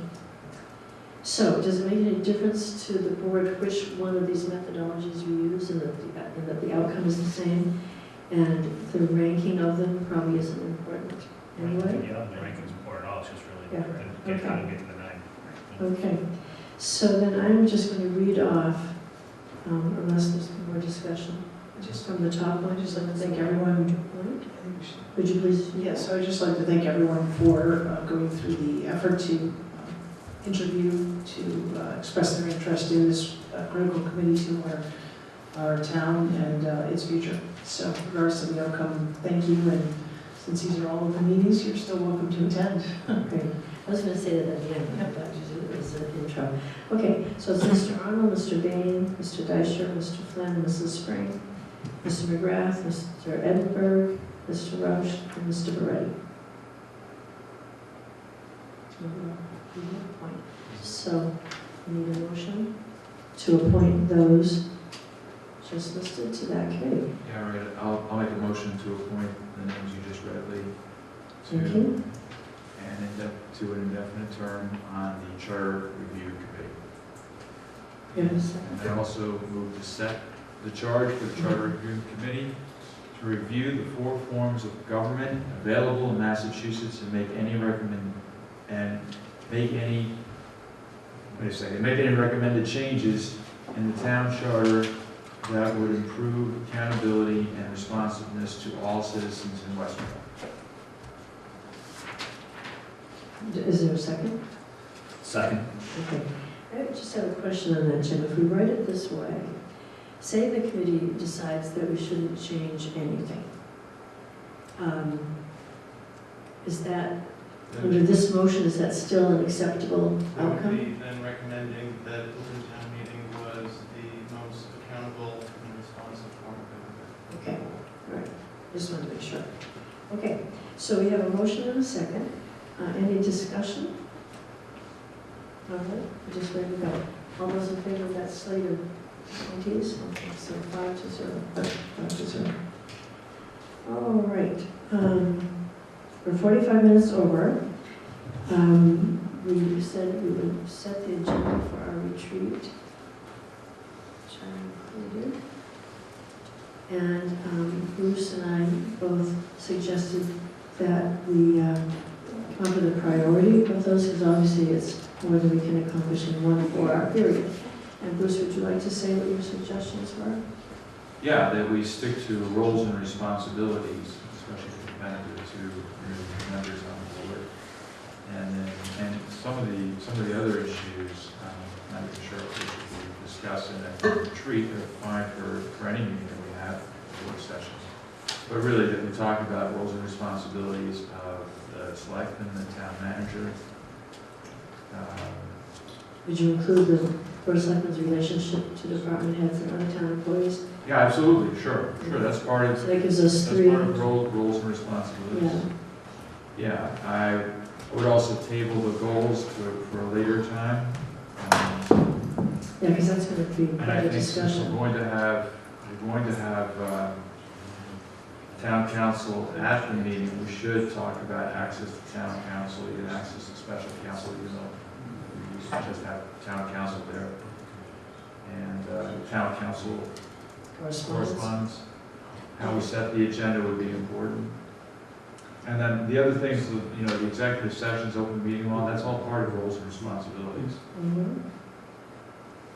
Okay, so you're saying, I should remember these, that we would set the priority for this meeting, selectmen roles, responsibilities, town manager roles, or selectmen relationships, access to town council, access to special council, and town council correspondence. Right, and also And there's our agendas. relationship with department heads and other town employees. That's all part of our roles and responsibilities. Right, without, when I said the Board of Selectmen relationship to department heads, that's that, it's not something else. And I included that. Okay. Yeah, okay. So, Did you say the agendas? Yeah, agenda's part of, setting the agenda, yes. okay. So, I think we've got some priorities. Do you agree on those priorities? And then we can decide maybe at that meeting, if we want to, for a subsequent meeting, we want to knock out some things and not have them at a retreat, just deal with them here. Okay, all right. So, could you make that as a motion? Sure. What I said, I'll make it a motion. Do we have Can I a- read them off? Do we have a second? I think I've got them down. The first bullet, the second bullet, the third bullet, 6th and 7th bullet, 9th bullet, and that's it. Town council correspondence, I think would have been after the 6th and 7th, would have been the 8th. Fourth bullet, too, you said? I mean, that's what we, when you say 1, 2, and 3? It said 1, 2, 3. Okay, yeah. No. Let's just read it. Selectmen roles and responsibilities, which has 3 bullets under it. Town manager roles, responsibilities. Board of Selectmen relationship to department heads, which has 2 bullets under it. Then, And then skip down to access to town council, access to special counsel, town council correspondence, the selectmen regular agendas. with 2 bullets, okay. There we go. Adam Paula? All right. So that's our motion, it's been seconded. Any further discussion? I just have a question. I thought that Bruce said that executive sessions and open meeting law would be covered as part of it. That's actually part of our roles and responsibilities, so yeah, I mean, it is, I mean, that's. You can certainly ask questions for town council a bit there. Okay. But Madam Chair, are we going to discuss in this, you know, I sent out my retreat ideas, I think you gave copies. Are we going to discuss how we might improve our workflows in this session? Yeah, that's the one. Because one of the ideas, and I don't know if it's appropriate to discuss now, but one of the ideas that I had was like in hospitals, their surgeons get operating blocks. So for instance, Shelby, you could, like on Monday morning, you could schedule. Could you hold on just a second for that? Because your recommendation was not for topics for the retreat. It was topics for the goals of the board. So we have decided to hold on discussing it, this first retreat anyway, the current goals, which you would like to add to. I gave everybody a copy of what you gave us. So that discussion of whether or not to include those and a vote to include those as part of the goals, 'cause when we have the discussion of the goals, we may decide, in other words, a reconstituted board, that the 2 members would like to discuss dropping some of the goals that we had before or adding to them. So that's when we would have that discussion and we would discuss in detail. I'm present detail what yours are. So it's not an issue for the agenda for the retreat. It's an issue for one of the items in the agenda, which we won't be dealing with at that first retreat. Are we going to discuss how to, I mean, so yeah, I have goals that I want to pursue, but I also had ideas on how the workflow of the board would proceed. That's in my detailed description, Article 1. I guess, Wasn't one of your top 3 Yeah, no, but I'm just saying, are we going to discuss how the board is going to be setting the agenda? Is that going to be part of the retreat? Yeah, we said. Setting the agenda is part of the retreat. Yes. Yeah. Okay. Yes. So then you have issues or ideas you'd like to add to that, okay. Then the other ones about different goals for the board, we would take up when we go through the goals. Okay. I'm sorry if I didn't understand you for 1 second. Okay, so we have a motion, a second. Good understanding, I think, of how we want to proceed. All those in favor? Okay. Now, town manager's report. This is a quick verbal report. And they come from things that have gone back and forth, some of them with some of the selectmen. So,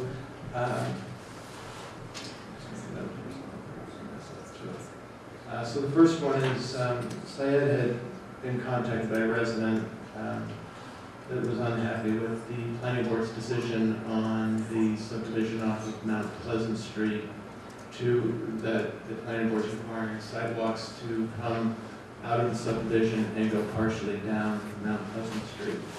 And so there was a couple of questions that they had, and I don't know if any of the board members heard from anybody there, but probably the most pertinent question was whether or not Mount Pleasant Street was included in any of the phases of sidewalk expansions in town, and the answer is no, it's not. But phase 3, which is included, a large part of that may end up being done by Pulte as part of the State Hospital redevelopment. And if that's the case, then that might open up opportunities to do other places in town. And Mount Pleasant Street is, if you go to the base of Mount Pleasant Street to South Street, that's where the sidewalk actually ends. And so you could actually do some connectivity that way. And so it might be something that would rise up and be of more interest depending on what happens with the State Hospital project. So that's the response I give to Syed for that resident. Syed had asked that it might be good for me to bring it up in case the other selectmen are. Yeah. getting It it. would be a horrendous street to put a sidewalk on, though, It would. planning wise. Discussions of interest. Sarah and Yes. Steve. And so then Lee had asked me about the downtown parking study and whether or not we're putting out an RFP to do it, and we're not because it's being done through the Central Mass Regional Planning Commission. Which I'd totally forgotten, thank you for the reminder. So that will be free, which is nice. And so it'll be covered by grant, is what it will be. And so Lee had asked what the parameters were in case there was any interest on the board in saying, well, what about this? And so the parameters, as I discussed it with CMRPC, the information that they would need from us was the project area, study area. And so I had suggested to Jim, Mark, and Carl that the downtown planning overlay district would probably be the most appropriate because that's where it seems to be the most congested as far as parking needs go. That includes the library and the churches, so it goes up, does it go up to the high school? It doesn't go up to the high school, I don't think. Up maybe to West Street? I have to look at the Okay. GIS and look at the zoning. I think it's either 500 or 1,000 feet from the rotary, and then it's got some. That's right. I think it's 500 feet. And so I also suggested that if they feel that it should extend beyond that, for them to let me know. They needed to know where our current municipal parking lots are. That's pretty easy. It's South Street. They're doing a study for the city of Worcester, and they have a whole bunch of municipal parking lots. We, South Street. And then in the evenings, we have behind Town Hall. They needed to know the number of living units within the project area, and they wanted to know total living units, so that if there are 2 families, it would be 2 units, so that they can do a calculation of how many cars are likely to be in the area. On-street parking was allowed, even 1 and 2 hour on-street parking, because they make recommendations on removing 1 and 2 hours in some areas. They would need to know the zoning requirements for parking within the project study area. And then with the parking potential, what was considered for both TJ Farms and the Spur House lot, even though it's, in my comment, I think I forwarded this to the board today, not that the Spur House is very likely at this point, but since we've done plans for both the lots, they just wanted to get copies of those plans. And so I think Jim went to a conference and then followed it with a vacation, so he's been out of town for a couple of weeks. So I'm still waiting for all of the information. Mark has given me some maps that are useful, but I don't have all of the information for CMRPC yet, but hopefully in the next couple of weeks we will. So if you have any input or any questions or other suggestions of what we should be looking at, that came from the meeting I had with Central Mass Regional Planning, so. I have a suggestion, but I'd like to ask the board first if they do. Yeah, I guess I would just suggest that we also note that, overnight parking, basically our standard parking ban that happens November through April. It's not gonna change anything. Good point. On-street parking nights. Any other suggestions? Jim, I know it's controversial, but I think we should at least have them look at it. It is if we moved the Explorer Post and that property became available.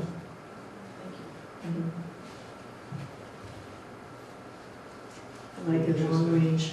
Are you interested in parking meters? Yeah, that's a good question. A lot of communities have. Yeah. Big money maker. And sometimes there's advantages to having them some places and not other places. And the other question I had mentioned to you, I notice when I drive down to the Rotary that very large trucks park by Subway. I presume they're Subway customers getting a sandwich. And there are these like oversized 450s or something, they stick way out. They don't seem to be appropriate for that space. So I wonder if there are any sorts of restrictions on what type of vehicle should park in certain areas where you really have to watch out that you don't run into them. Police chief has left the meeting. He would be the best person to answer that. Yeah. I can ask. Yeah, right. I think it's a fair question to ask them in the study. The other suggestion might be, in future thinking, parking station or designation for energy efficient cars, electric cars plugging in. Yeah. I mean, sort of thinking if you did something like that, potentially there's grant money, where we could actually do that, but I don't know if that sort of is inclusive, could be inclusive of this stuff. If we become a Right? green community, then that grant money becomes available. Right. And I don't know, the parking lot for Bay State Commons is never filled up. And it's, you know, a little distance might not be desirable for some people to park there. On the other hand, it might be a good alternative for some of our employees because it's not that far to walk. It's private parking. I understand that. It's actually much busier now too with Reliant. Reliant. It's Oh. I've got some complaints Yeah. from some businesses that have That they- run into that they're not Forget it. finding parking. No. Yeah. I was just wondering For if- the restaurants now, people are parking way over by Roach Brothers and beyond Roach Brothers. It's Those are true. restaurants. Okay, forget it. Never mind. I was thinking maybe we could deal with In it. a shopping plaza, this is a full parking. Right, yes, that's right. Does the study take into account potentially available properties that the town could acquire? I think that's something that we're Okay. coming out of it, because we had discussions about, well, we've got land out side of the downtown planning overlay district and having a shuttle come down, and I thought, that's not gonna work. So it'd have to be something in the downtown area. There is that empty lot behind Ace Hardware, but it's like a huge pit, Yeah. but it's pretty good size. I think it's environmental, I don't mean like contamination, I mean rental tools or something like that. It's like an old, looks like a big old cell home. Okay. Anyway, okay, so those are suggestions? So if you come up with anything else, feel free to send me an email. The other thing is, I think that I forwarded to all the board, but I'll say publicly that John Badenhausen, the Director of Youth and Family Services, announced his retirement in August, I believe it is. He'll be retiring in August. And then the last thing I have is this very baffling coordinating with Novak Consulting Group on the strategic planning, because we've got the 15th, 16th, and 17th, and then the 29th and 30th. And there's some that can make some days and some that can make other days. And so I think we sort of need to firm that up, because she's holding those days all for us right now. She's got other clients that are I trying. didn't realize she was holding the 29th and the 30th, but I think if Bruce can come on the 16th, the four of us said we could. Yeah, right, I can do any of the days, actually. I can do any So the 16th. 16th it is. Thank you very much, Bruce. Do you have a time on that? It would be evening. Evening, yes. So probably 6:30, I could do these right now, does that make sense? Is the 16th a Wednesday? Yep. That works good. 16th will, 6:30. I won't be there then. I can't make it. Because you guys can, Christie. Chrissy. Well, she is assistant town manager. Okay, good. Thank you very much, Chrissy and Jim. You four will be there, I have to, yeah. I'm just looking, they just rescheduled the cultural council reception to the 16th. I thought you said you could the 16th. I just mentioned to them. I just got the invite, or we just got the invite. He's got connections Oh, okay. at a level much higher than me. So does that mean we want to look at the 20, was it the 29th or the Well, 4th? I mean, I thought what they were looking at doing initially was on the 29th. Not the 29th, that was kind of the interview process with each yeah. individual selectman. Yeah, and then on the 16th or whatever, you were going to do it as a group. Right. Well, really, the purpose of the 16th was for the people other than Bruce and I who had never heard anything about the process to hear the process. Yeah. So if you can't make it and you can't make it, then that's. I can make it, I just need to let the cultural council Oh. know. I mean, typically, the selectman is represented there to help present the Oh, okay. awards out than that. And That's I right. it's kind of promised to, the cultural council. So if we But if it's, I'll work it out, I mean, I'll figure it out. If the 16 works for the group, we'll work it out. That's great, thank you. So, Okay. and the 15th didn't work for. I can't, I have, actually, my husband is taking me on vacation and we're coming back from Nantucket until November 15th. And the 17th? 17th is fine. I can- with me. I thought. I'm gonna be out of state on the 17th. Okay. I could call Can in. you call in? I could definitely call in, if that would work. I mean, is she calling in, or is she gonna be here in person? Well, there's a slide presentation to this too. Yeah, I don't mind calling in, I'm out of state, so, It's up to you guys, what Seven- works best for you. Well, does the 17th work for everybody Yep, else? works fine. And you 17th also is a attend that, Thursday? Jim? Thursday. Now let's go to 17. the 17th, if you can set up, that I can just dial in and. Yep. I'll And have you a can give me presentation. the, Jim, you know the handout they gave us? Yep. I don't think everybody's gotten that. The flow, that flow thing?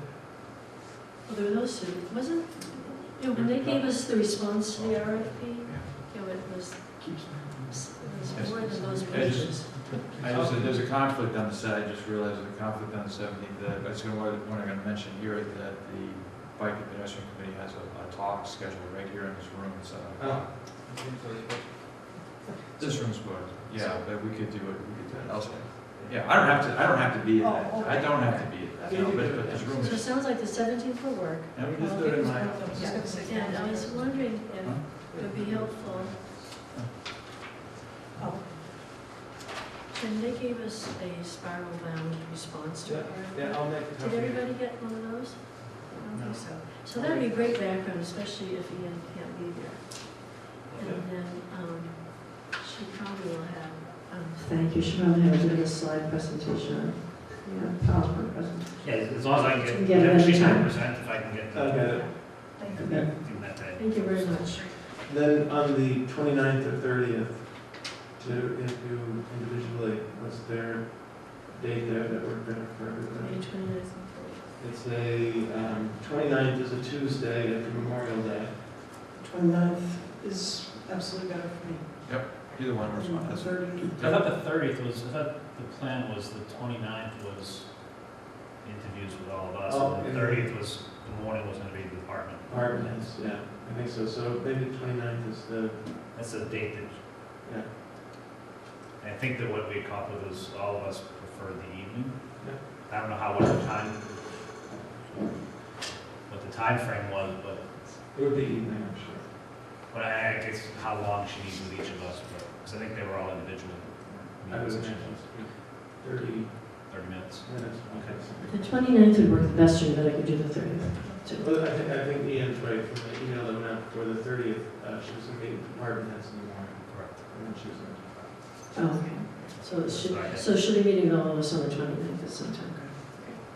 Okay. And I probably have, well, Shelby may have flexibility where she works here in town, but I can be booked anytime on the 29th. Late afternoon. Yeah, anytime, I can be very flexible. Same here, other people might not be able to as much.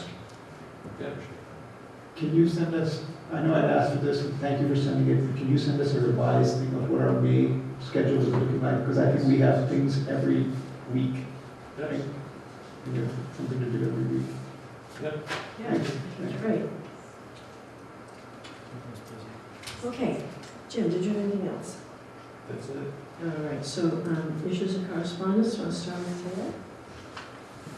Madam Chair, I appreciate that mine, tend to be a little long, so if others want to go, I don't mind waiting. No, do it right up front. It's 10:05, so we'll all try to. So first, I wanted to express my condolences to the family of Ms. Vera Mae Brown Dwyer, Mr. Edward Callahan, and Robert Allen Ward. And then I also wanted to mention that tomorrow is Administrative Professionals Day, and I wanted to extend my thanks to the administrative professionals across town, especially Paula, Karen, and Kathy, the Board of Health. I generate a lot of work in correspondence, and I'm grateful for the work and their patience with my requests. Also wanted to let Megan Kuhn know that I'm rooting for her. Megan is a senior at the Westborough High School and will be competing against 4 other district winners on April 28th in the Massachusetts Line Youth Speech Competition. She qualified at 4 levels to get to the final, including local, zone, and region and district to get there. And she and the other Westborough High School students talked about what is the impact of volunteerism, and I attended that and was impressed by both their eloquence and their maturity. So the final event is at noon at the Mansfield Holiday Inn on April the 28th. And the other thing I want to do is recognize Sue Ash for organizing this event and hopefully, and thank the Lions Club for running it. And I hope next year more people will participate. The other thing I wanted to discuss briefly was the fact that there are in our town people that do the heavy lifting that often work outside the limelight. And a lot of times people don't know about their efforts, but I wanted to assure them that I see their efforts, and I know that this town would be poorer without their service. And John Badenhausen, who announced his retirement, was such a person. Youth and Family Services is a small department, but it constantly punched above its weight class. They had to fight for their existence. They constantly had to prove their worth, and they're still fighting to get extra hours for their admin. And it says something deeply profound about us, that we're ready to spend $500,000 to surveil and monitor our children, but not really ready to spend any money to help with their mental health. And so one of the most impressive displays of community outpourings I saw was when people shared what Youth and Family Services had done for them, and how Youth and Family Services had changed their lives and protected their families. And it was a testament to how effective and needed their services are. Thus, I hope that this board will support extra hours for their admin, especially since tomorrow is Administrative Professional Day. And I hope that this board will take the time to get involved in setting up the search committee and help choose the final applicant. I mean, we took the time to vet the applicant for the police and fire department, and I think that's the very least we can do for John Badenhausen. And I want to extend my thanks to Mr. Badenhausen's service. And at some point, we can discuss this at the retreat. I'm interested in our Westborough investments, and if we could have I guess we can discuss this in our retreat. We could discuss how our investments are structured, because it appears to me from the pages the stuff that you had provided me, that we have a broker agreement with them and not a fiduciary, so I'd like to investigate that. We just set the agenda, we Okay. voted on that agenda, so Maybe at the we can- retreat, if you want to add something to a subsequent, I would think that if here or the someplace board else. wants to have the trustees of trust funds come in, we can certainly do that to regular selectmen. Yes, that's all I'm asking. So if we could have them discuss, our agreement with the broker, and also, could you have the treasurer update us on our OPB liability?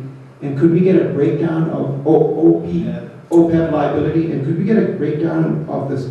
Correct me if I'm wrong, are the school employees part of, when we pay the $1 million, so the school does not contribute to any of, from their budget to that OPEB, right? No, because it comes out of the insurance budget, and all of the employees, whether they're school or town, are paid for out of that. Okay, if you could just give a breakdown of like how much of the liability, OPEB liability is from the school and from the town. And if you could give me the returns and where the money from the OPEB is, or you could have the treasurer do at his presentation, that'd be great. 9.98% in 2017. No, but like where the money is, and like, for instance, do we have a fiduciary agreement or a broker agreement with the OPEB person or not? It's managed under the same funds. It's managed under the same funds? For the trust funds, it's an OPEB trust fund. Okay, thank you. That's it. Thank you. Mr. Johnson?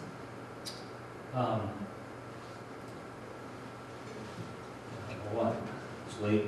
And Bruce, I don't want to take your stuff. I know that Don Barnes sent stuff. I don't know if you were going to talk about the upcoming walks on the trolley line. Yep. Okay, I'll let you do that. And I just wanted to say thank you. I'm sure you'll talk about this one as well, but thank you for the work you put in, as well as many others, in terms of the birthday cleanup around town.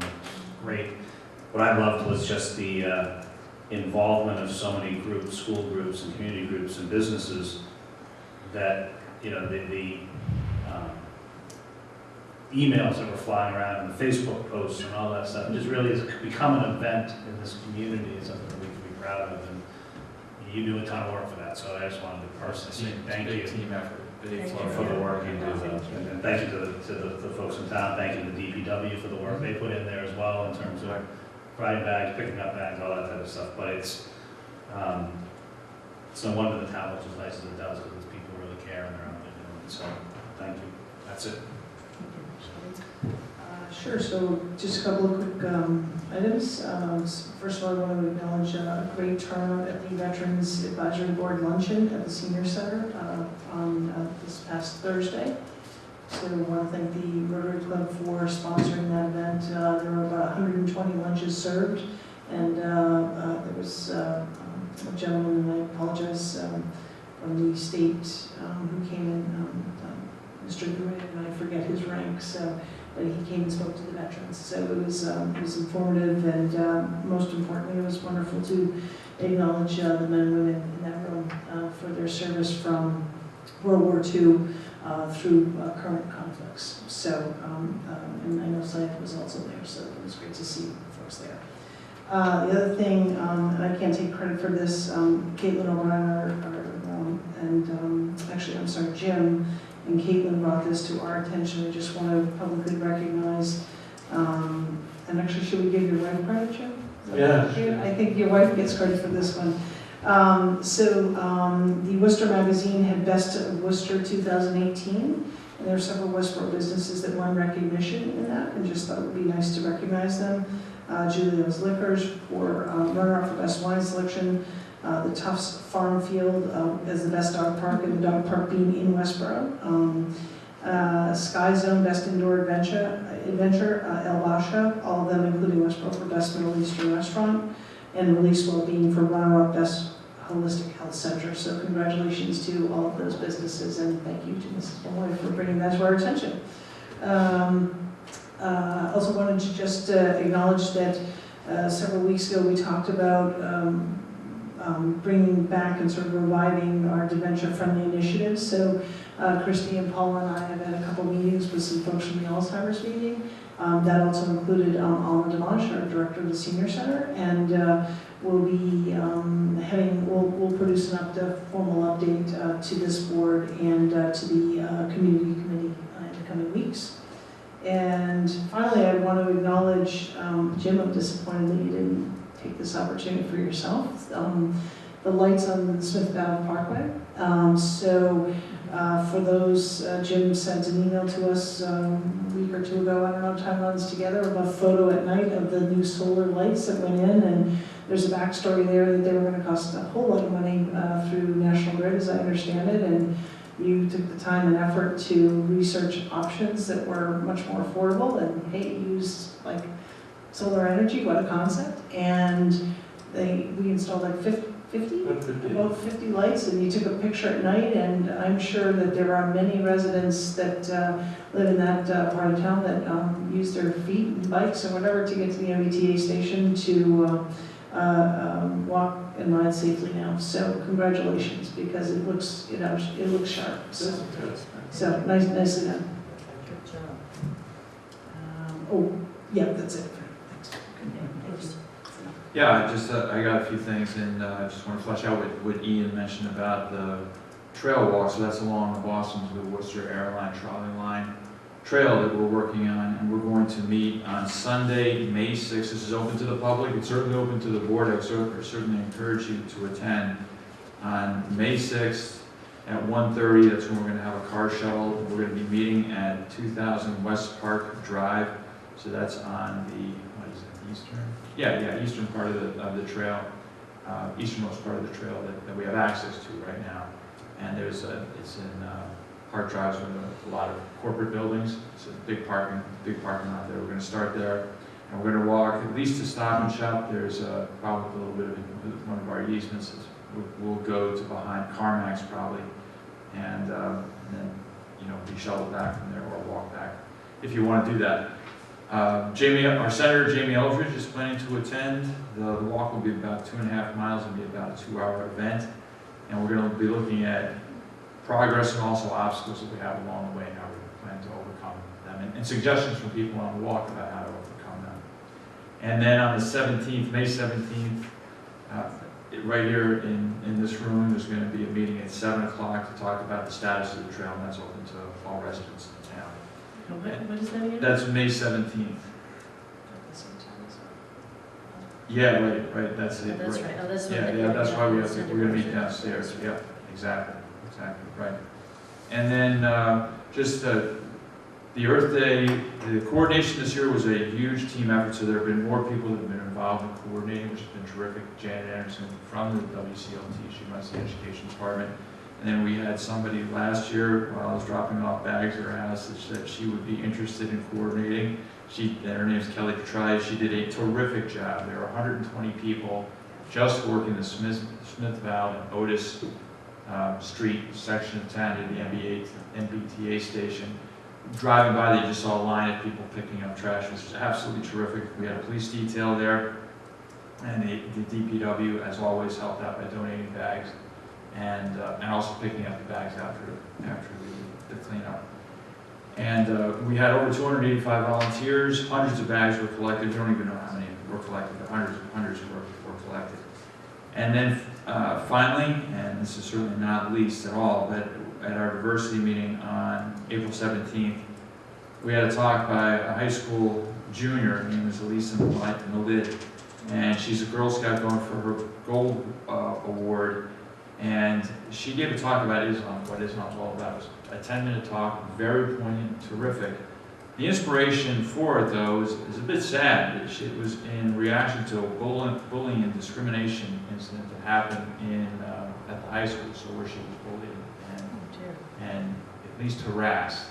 And the students that were responsible they were addressed by the school administration, but then after that the kids kind of made a joke of it.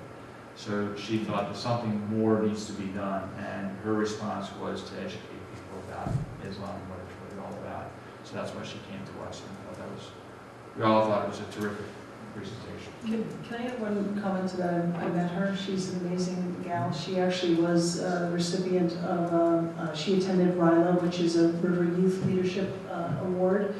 She attended last year, and so I had an opportunity to see her at Fitchburg State. And she went through that leadership program, and she actually came back to the Rotary Club and gave us a really presentation. And she's quite the young lady, and shared a portion of her story, but really focused on the education, which was the real positive takeaway for all of us. So, echoing that. Good, thank you. All I have is to thank James for doing this on cable. Nothing. I think you've given us on here. Right. So, I think we're done. We're cooked. Okay. So, Motion to adjourn. All those in favor? Okay, let's go.